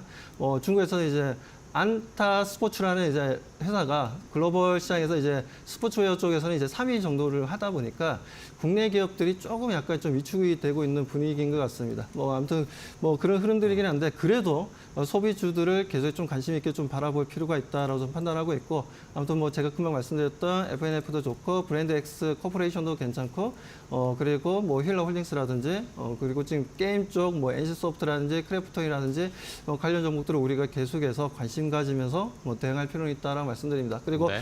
지금 생각보다는 방위산업 관련주들이 조금 약간 주가가 좀 정체된 흐름들입니다. 그러니까 좀 약간 좀 반도체가 지금 현재 조금 반등을 좀 주려고는 하고는 있어요. 왔다 갔다 하고 있는데 그러다 보니까 약간 방위산업과 반도체가 좀 약간 시속 게임처럼 좀 왔다 갔다 하고 있는 분위기인데 아무튼 이런 부분들 조금 잘 참고하셔서 대응을 해보시기 바라겠습니다. 네, 알겠습니다. 자, LG전자도 결국에 보합권, 약보합권 정도로 전환해버리는 상황이고요. 자, 경영권 분쟁 계속되고 있는 고려아연과 영풍 쪽 MBK 관련된 이야기. 고려아연이 지난 휴일 사이에 자사주 공개 매수와 관련된 이야기들이 보도가 되면서 관심을 모았습니다. 거래소에서 조회 공시 요구를 했고 오늘 오후 6시까지 그 답을 내놔야 합니다. 이런 상황에서 고려아연은 오히려 주가가 상승 전환하면서 3%대 상승세를 보이고 있는 상황이고요. 자, 그렇다면 시장에서 또 어떤 종목 볼지 신일섭 위원님은 어떤 종목 더 집중하고 계신가요? 네, 지금은 가장 강한 쪽에 붙어야지 어쩔 수가 네. 없습니다. 유한양행이 지금 아직도 제약 주에서 대장 역할을 하고 있다고 말씀드렸는데 이미 RSI가 80권이라 신규 매수는 사실 정석대로라면 금지죠. 후발주를 노려야 되는데 이제 가장 비소세포 폐암에서 관련주가 보로노이였죠. 보로노이가 이제 67.44니까 70까지 좀 얼마 안 남았습니다. 이제 과열권에 진입할 때가 되었고. 그다음에 지금 HK 이노엔이죠. HK 이노엔은 이제 56.84 정도입니다. 그러니까 지금 유한양행이라는 대장이 70 이상에서 80 넘어가지고 지금 뜨거운 모습을 그냥 유지만 해주고 거기서 이 전략으로는 세부 전략은 신규 매수가 안 되니까 신규 매수를 하는 것은 저 보로노이나 HK 이노엔을 노리는 것이죠. 언제까지요? 유한양행이 계속해서 유지를 하는 가운데 과열권에서 나오면 안 됩니다. 과열권에서 있는 가운데 HK 이노엔이나 보로노이가 RSI 과열권 기준으로 70 이상 진입할 때까지 매수해서 보유를 하는 전략 이런 것이 좋고요. 그다음에 바이오에서는 알테오젠의 대장이죠. 알테오젠도 지금 무려 85.40입니다. 저걸 신규 매수한다는 것은 정석적으로 말이 안 되는 얘기고 후발주를 노려봐야겠죠. 그래서 ABL 바이오 지금 60대죠. 한 10 이상 남았습니다. 이런 거를 노리는 거죠. 언제까지요? 알테오젠이 과열권에서 나오지 않는다는 전제가 지금 지켜지는 가운데서 ABL 바이오를 노려보는 것이고 그다음에 D&D 파마텍 이런 것들이죠. D&D 파마텍도 지금 이거는 월봉에서 RSI가 아직 형성이 안 됐습니다만 D&D 파마텍 같은 것도 이 경구용 치료제 관련해서 이쪽으로 오르는 걸 보시면 될 것 같고 그리고 아예 그 고점인데 그냥 추격 매수로 하는 것들 있잖아요. 그런 것도 좀 위험성이 있는데 아까 말한 태성 같은 거 있죠. 이런 거 계속 가고 있으니까 뭐 단기간에 그 자신 있으신 분들은 왔다 갔다 하면서 좀 뭐 매수를 하실 수 있을 것 같고, 그다음에 아까 전에 VT랑 말씀드린 거 계속 반복되는데 그 종목들밖에 없어서 그래요. 그리고 뭐 천천히 하고 싶으신 분들은 좀 느린 종목들이 있죠. 코웨이라던가 KTNG 이런 것들이 약간 거북이 등껍질 같으면서 느려 터져가지고 평상시에는 답답한데 지금 같은 때는 그런 답답함이 오히려 나은 경우예요. 상황상. 그래서 코웨이나 KTNG 같이 변동성 적은 것들. 근데 차분히 밑에서 지금 고점 돌파하면서 올라가고 있는 것들 있죠. KTNG, 코웨이, 경동나비엔 이런 것들이 다 그런 스타일이에요. 평상시에는 느려 터져가지고 하기 싫은데 지금 같은 경우에는 오히려 그게 도움이 돼요. 시장이 너무 흔들리니까. 그런 것들을 자기의 구미에 맞게 선택을 해보시기 바랍니다. 네, 알겠습니다. 자, 말씀드렸던 고려아연과 영풍 MBK에 관련된 경영권 분쟁 이야기 나오는데 법원에서 조금 전에 고려아연 회장 측의 자사주 매입 금지 가처분 신청을 기각했다는 소식이 전해졌습니다. 자, 이렇게 되면 이제 고려아연 쪽에서 공개 매수에 나서겠다고 했는데 과연 이것이 가능해질지, 또 MBK 측에서는 또 즉각적으로 반박하면서 고려아연 자사주 매입 한도가 580억 원 정도밖에 불과하기 때문에 크게 효과가 없을 것이다. 이런 식으로 지금 계속 공방이 펼쳐지고 있습니다. 고려아연의 주가는 일단은 지금 2%대 상승 탄력을 보여주고 있습니다. 자, 그렇다면 이제 마지막으로 오늘 시장 어떻게 대비해야 될까요? 휴일 쉬고 왔고 내일 또 휴일인데 오늘 시장 쉽지 않습니다. 박수범 대표님, 핵심 키포인트 뭘로 보세요? 지난주부터 계속해서 말씀드렸던 부분인데 일단 좀 제일 중요한 건 이제 시가총액이 큰 종목들이 좀 반등 시점으로 좀 전환을 해줘야 됩니다. 그러지 못한다면 이번 주에도 보게 되면 보신 것처럼 삼성전자가 크게 좀 내려왔지 않습니까? 지금 현재 삼성전자가 지금 6만 원 터치하고 지금 현재 갭 하락으로 시작되었지만 좀 양봉 흐름을 좀 보여주고 있어요. 하지만 지금 아직도 지금 이제 시티그룹이라든가 HSBC라든가 JP모건 같은 경우에는 매도 물량이 좀 강한 편입니다. 그렇기 때문에 오늘도 삼성전자가 이렇게 아침에는 좀 반등을 좀 주지만 장 후반으로 갈수록 좀 약해질 수 있어요. 다시 한 번 더. 그렇기 때문에 그 부분 좀 참고하시고 좀 대응을 하시길 바라겠습니다. 네, 알겠습니다. 자, 신일섭 의원님은 오늘 시장 어떻게 대비하고 계십니까? 네, 이분한 업종 공략보다는 타이트한 종목 선별이 중요한 장세입니다. 스테이크가 익은 곳이 하나도 없어요. 스테이크가 익은 곳이 정말 드문드문 있거든요. 그것만 떼어 먹어야 되는 정말 아주 정교하게 들어가지 않으면은 덜 익은 고기 먹었다가 배탈 나는 장세입니다. 명심하시고 접근하시기 바랍니다. 네, 알겠습니다. 오늘도 역시 저희가 보수적으로 안정적으로 좀 대응을 해야 하겠습니다. 오늘 두 분과 함께 장 출발 준비해봤는데요. 좋은 전략 소개해 주셔서 감사하고요. 다음 시간에 또 뵙도록 하겠습니다. 오늘 고생 많으셨습니다. 고맙습니다.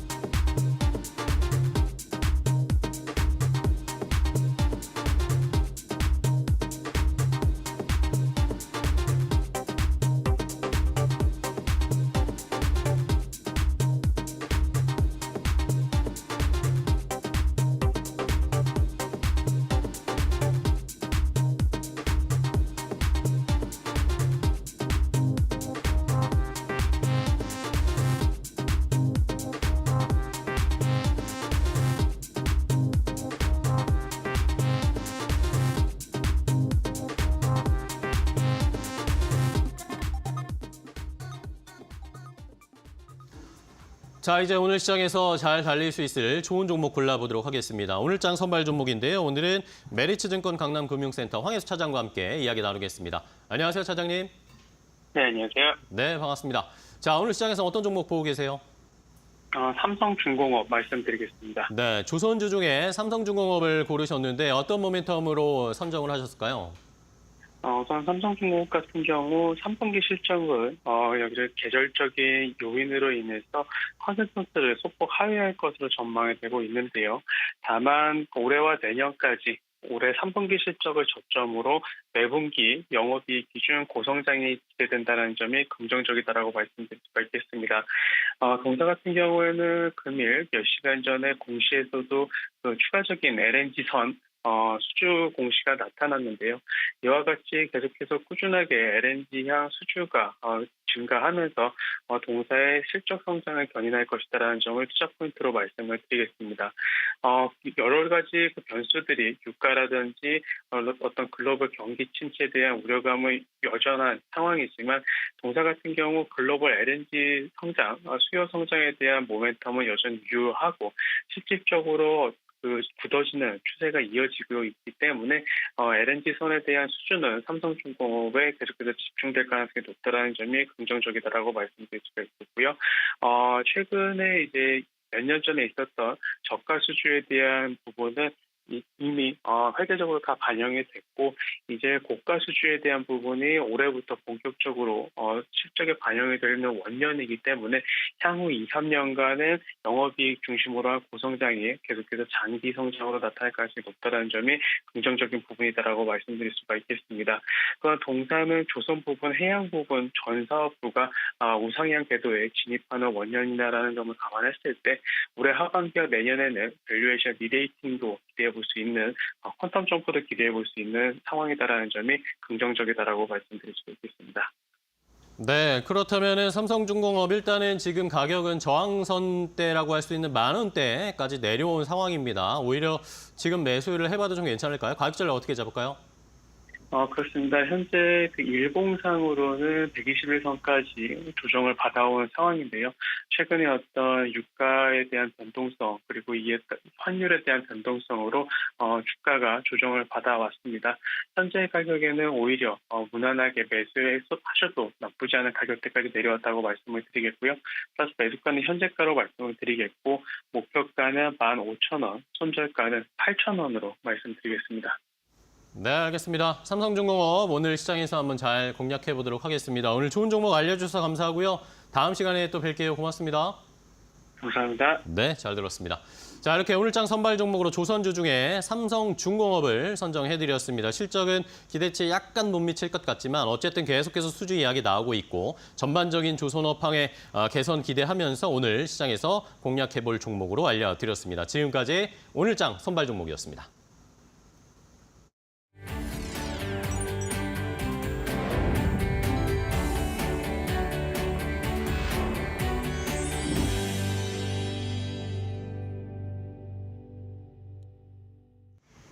네, 이코노미 톡 코너로 이어가 보도록 하겠습니다. 리더스 인덱스의 박주근 대표 모시고 이야기 나눠보도록 하겠습니다. 안녕하십니까? 네, 안녕하세요. 네, 그렇다면 대표님이 오늘 또 어떠한 주제를 가지고 오셨을까요? 화면으로 함께 만나보시죠.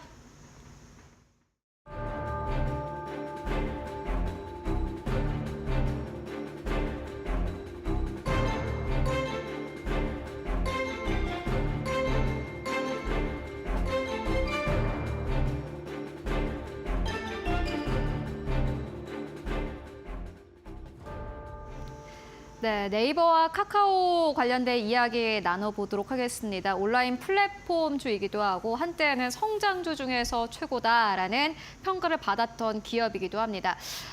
네이버, 카카오의 주가 흐름이 사실 고점을 생각을 해보면은 주가가 좀 크게 내려온 상황인데 네. 아마 지금 뭐 시청하고 계신 시청자분들도 마음 쓰리신 분들 많을 것 같아요. 잠 못 자는 분 많겠죠. 네. 진짜 많을 것 같은데 이제는 근데 잠을 자야 될 것 같아요. 왜냐하면 워낙 또 오랫동안 조정을 받았고 네. 그런 측면에서 이제 네이버 같은 경우에는 주주 환원 정책을 시행을 하겠다라고 밝혔는데 뭐 어떻게 보고 계십니까? 2분기 실적이 괜찮았거든요. 그죠. 네이버가. 네. 3분기 예상 실적도 나쁘지 않습니다. 그런데도 불구하고 특단의 조치를 했다고 봐야죠.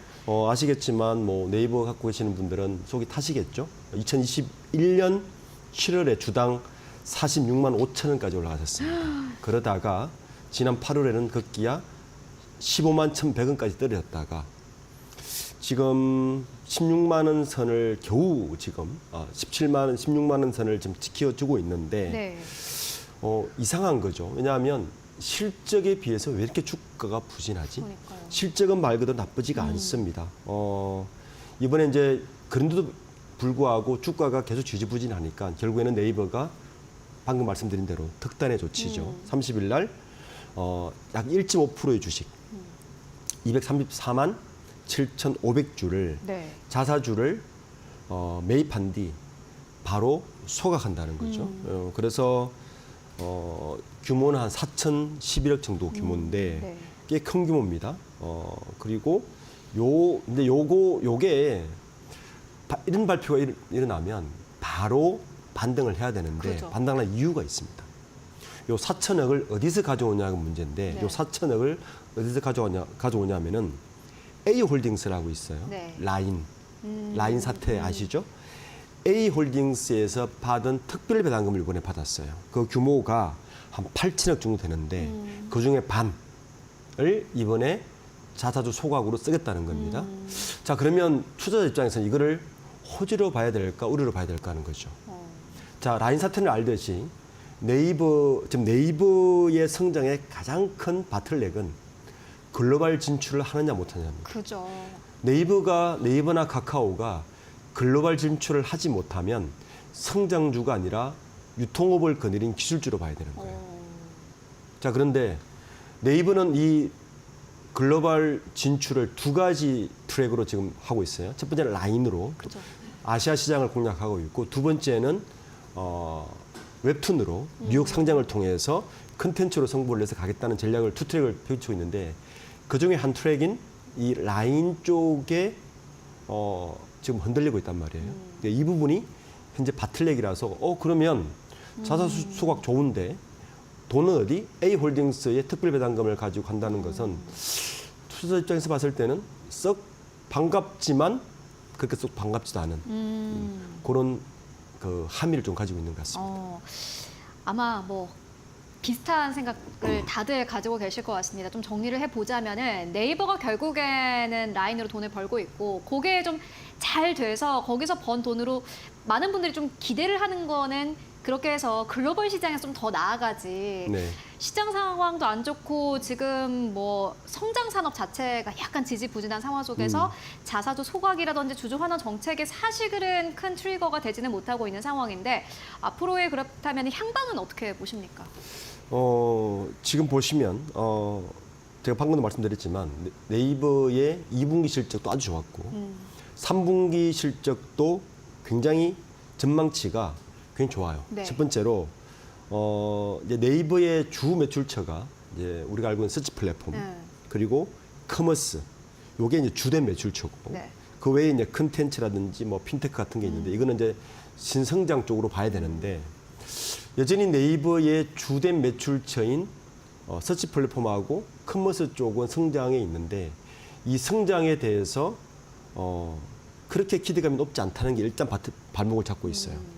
이제 시장에서는 네이버가 성장주로서의 지위를 계속 유지하기 위해서는 이 기본적인 커머스와 서치 플랫폼을 벗어난 다른 쪽의 전략을 좀 구사했으면 좋겠다는 생각을 계속 기대를 하고 있는데, 여전히 네이버의 대부분의 매출과 영업이익은 여기서 나오고 있고, 문제는 이 두 개의 시장이 AI를 시작으로 해서 그렇게 시장이 불투명하다는 얘기입니다. 그죠. 제가 최근에 제 리더스 인덱스가 국민연금이 올 1년 동안 어떤 종목에서 빼고 어떤 종목에서 투자를 늘리나 봤더니 네. 국민연금이 가장 많이 투자를 뺀 쪽이 유통이었어요. 커머스 쪽이었다는 거죠. 이 커머스 시장에서 그렇게 낙관적으로 보지 않고 있다는 반증이죠. 그런데 불구하고 네이버나 카카오는 여전히 이 커머스 쪽에서 많은 영업이익과 매출을 올리고 있는데, 그렇죠. 이 커머스 쪽에 아시다시피 중국의 알리라든지 뭐 중국 시장의 공격이 만만치가 않고 그렇죠. 지금은 약간 뭐 잠재하고 있지만, 그렇지만 투자자 입장에서는 이 시장을 과연 긍정적으로 볼 것이냐가 첫 번째 발목을 잡고, 두 번째는 지난 11월 달에 네이버가 글로바익스를 발표하면서 AI에 대한 대대적인 공격을 했는데, 뭐 전 세계적으로 그렇기도 하지만 AI에 대한 뚜렷한 실적이 없어요. 그리고 네이버가 추구하는 AI는 결국은 B2B 시장으로 좀 확장을 해야 되는데, 그렇죠. B2B 시장에서의 시장 반응이 냉랭합니다. 이런 부분들이 여전히 네이버의 성장성에 대해서 굉장히 좀 고개를 ቃ우뚱하고 있어서 지금 축구가 계속 이렇지 않은가 생각입니다. 아주 촌철살인을 해주셨습니다. 커머스하는 기술주라고 말씀해 주셨는데, 이렇다 할 사실 성장 동력이 뚜렷하게 없다라는 게 가장 큰 문제가 될 것 같습니다. 그렇다면 네이버에 이어서 카카오도 좀 만나보도록 하겠습니다. 카카오가 2년 만에 개발자 컨퍼런스를 개최한다고 합니다. 개발자 컨퍼런스가 좀 개최가 되고 나면은 그래도 여기서 새로운 내용이 나오지 않을까 하는 기대감 현재 나오고 있는 상황인데 좀 주목할 만한 부분이 있을까요? 뭐 네이버도 문제긴 하지만 네. 카카오는 정말 내후 외환이죠. 네. 김범수 의장 일단 구속 중이고요. 네. 그런 상태에서 이 정 대표가 더 이상은 미룰 수 없다. 카카오가 이제 새로운 뭔가 성장 동력을 발표를 해야 되는데 미루다가 결국에는 사실 이 이야기를 작년에 했어야 되는 거예요. 네. AI 이야기를 작년에 했어야 되는데 1년 정도 연기된 상태에서 일단 뭐 이프 카카오를 컨퍼런스를 개최한다고 합니다. 제가 주목한 가장 큰 이번에 이프 카카오의 키워드는 상생입니다. 상생이요? 네. 시청자분들 잘 보시면 네이버 카카오가 같은 플랫폼을 하고 있는 것 같지만 사실은 플레이 방식이 전혀 달랐어요. 네이버는 기본적으로 네이버는 카카오가 똑같은 사업 영역에서 지금 사업 영역에서 경쟁을 하고 있잖아요. 네. 핀테크, 뭐 뱅크라든지 하고 네. 있고 커머스 쪽에 똑같은 경쟁을 하고 있고 그리고 뭐 여러 가지 뭐 카카오 택시라든지 뭐 그 외의 분야에서도 대부분 비슷한 경쟁을 하고 있는데 네이버는 기본적으로 협업 체제를 가지고 있어요.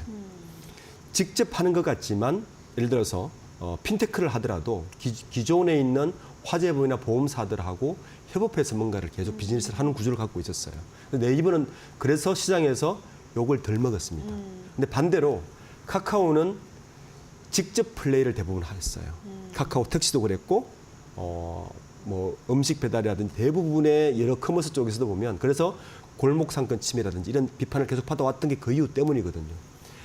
이런 불신에 대한 걸 좀 벗어나기 위해서인지 이번 제가 볼 때는 이프 카카오의 겉으로는 AI를 내세웠지만 그 내심에는 이 상생을 가장 내세운 것 같습니다. 그러니까 카카오 그룹의 상생은 지금까지는 사업 영역이 있으면 그 회사를 인수를 해버려요. 그래서 카카오 계열사가 많죠.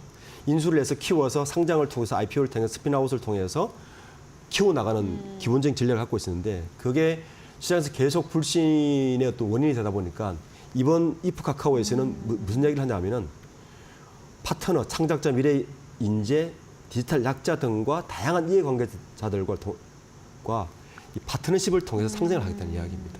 그러니까 카카오가 전략의 대대적인 개편을 하고 있다. 이렇게 읽어야 되는 거고. 네. 요 전략의 대대적인 개편과 상생이란과 동시에 우리는 AI를 요 상생의 플랫폼으로 AI를 얻겠다는 겁니다. 요게 이번에 이프 카카오의 핵심 키워드예요. 물론 이제 구체적인 것은 실제 그 컨퍼런스의 내용을 봐야 되겠지만 아마 그 이번에 세션을 보면 정신아 대표가 뭐 카나나라는 AI를 소개하고는 있지만 요 상생의 플랫폼을 AI와 어떻게 접목할 것인가가 이번 혁신의 키워드가 될 것 같아요. 뭔가 쉽게 머리에 그려지지는 않는데 카카오가 워낙 안 하던 일이다 보니까는 머리 잘 안 그려지는 것 같습니다. 네. 어떤 또 컨퍼런스에서 얘기가 나오는지를 확인해 보시는 게 중요해 보이고 또 금리 인하 시기에는 사실 이렇게 플랫폼 기업들이 잘 가는 게 맞는데 잘 안 가더라고요 보니까. 네. 어떻게 보십니까? 보통 저렇게 이제 금리 인하가 되면 당연히 성장주는 수혜를 봐야 되고 그죠. 오르는 게 우리가 알고 있던 공식이었죠. 제가 그래서 다시 한번 첫 번째 질문을 던져보는 거죠. 네이버 카카오가 성장주냐? 라는 질문을 던져봐야 되는 거예요. 저는 현재의 매출 구조라면 기술주다라고 봅니다.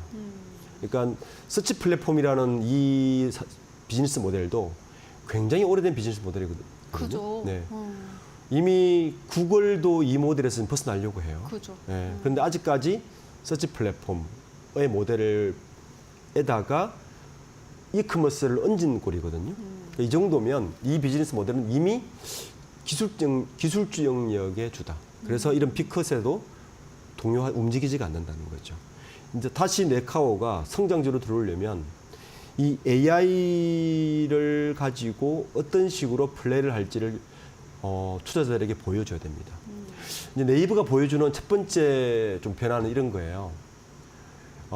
굉장히 인디비주얼한 커스터머자이징한 서치 플랫폼을 제공하려고 해요.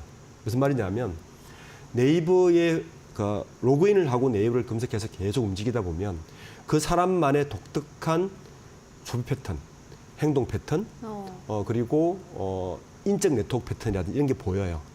이것을 커머스 시장과 다른 시장과 연결시켜서 개인화된 AI 플랫폼, 서치 플랫폼과 이커머스를 제공하겠다는 겁니다. 사실 이 시도는 오래전부터 있었는데 마케팅 업체에서 네이버는 요거를 조금 더 좀 강화하겠다는 게 한 축이고, 두 번째는 네이버가 살려면 결국은 글로벌X라는 걸 통해서 B2C 영역에서 B2B 영역으로 가서 많은 기업들이 네이버 글로벌X의 플랫폼으로 AI 이런 걸 해야 되는데 그러기에는 글로벌 AI 기업들이 너무 성장해 버렸어요. 맞아요. 그래서 격차가 좀 크더라고요. 예, 대기업들이 그 플랫폼을 먼저 사용합니다.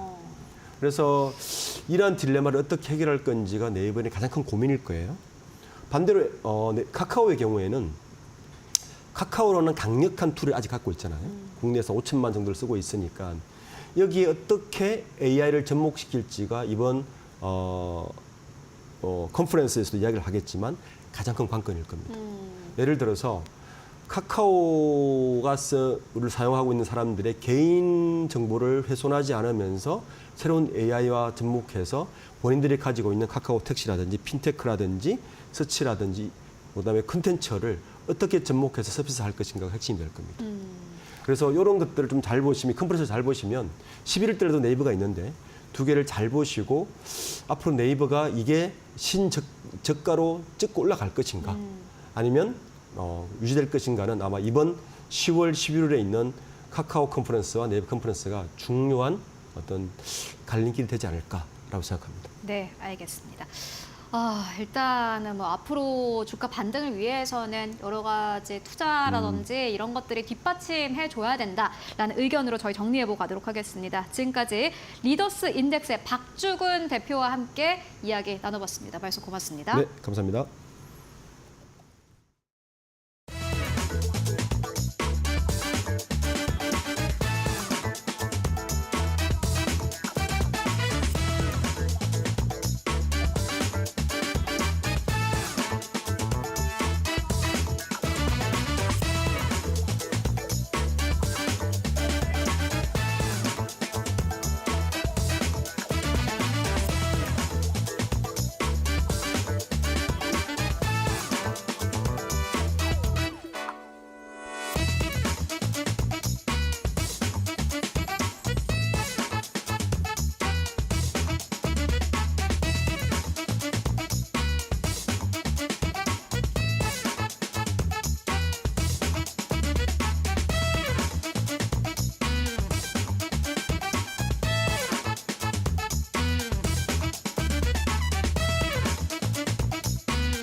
자, 마켓나 일부 저희가 준비한 소식과 정보는 여기까지 전해드릴 텐데요. 오늘 시장 여전히 힘든 상황입니다. 삼성전자가 장중에, 장 초반에 아까도 체크해드렸지만 59,900원대까지 내려갔거든요.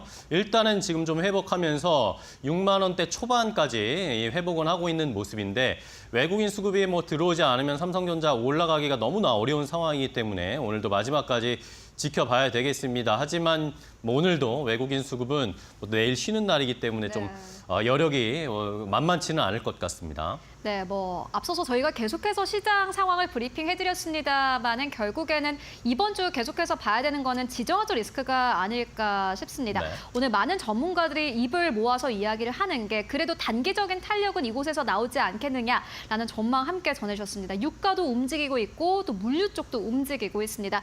이번 주는 계속해서 관련된 이슈에 따라서 업종이라든지 종목 움직일 가능성 커 보입니다. 함께 확인해 보시면 좋을 것 같고 또 이번 주에 미국에서 여러 가지 경제 지표들 확인이 됩니다. 네. 경제 지표들이 어떻게 나오느냐에 따라서 경기 침체 여부에 대한 또 시장에서의 판가름이 있을 텐데 이 부분도 역시나 마찬가지로 함께 체크해 보시기 바랍니다. 네. 자, 오늘 시장 방산이나 빗썸 관련된 테마주들이 조금 좋은 모습 보이고 있고 그래도 시장에서는 중국 관련된 소비주 앞으로 기대 많은 상황이니까 저희 끝까지 함께 하시면서 마켓나우 2부, 3부와 함께 오늘장 대응해 주시기 바랍니다. 저희는 또 금요일 아침에 또 8시에 제 시간에 또 인사드리도록 하겠습니다. 끝까지 시청해주신 여러분 고맙습니다.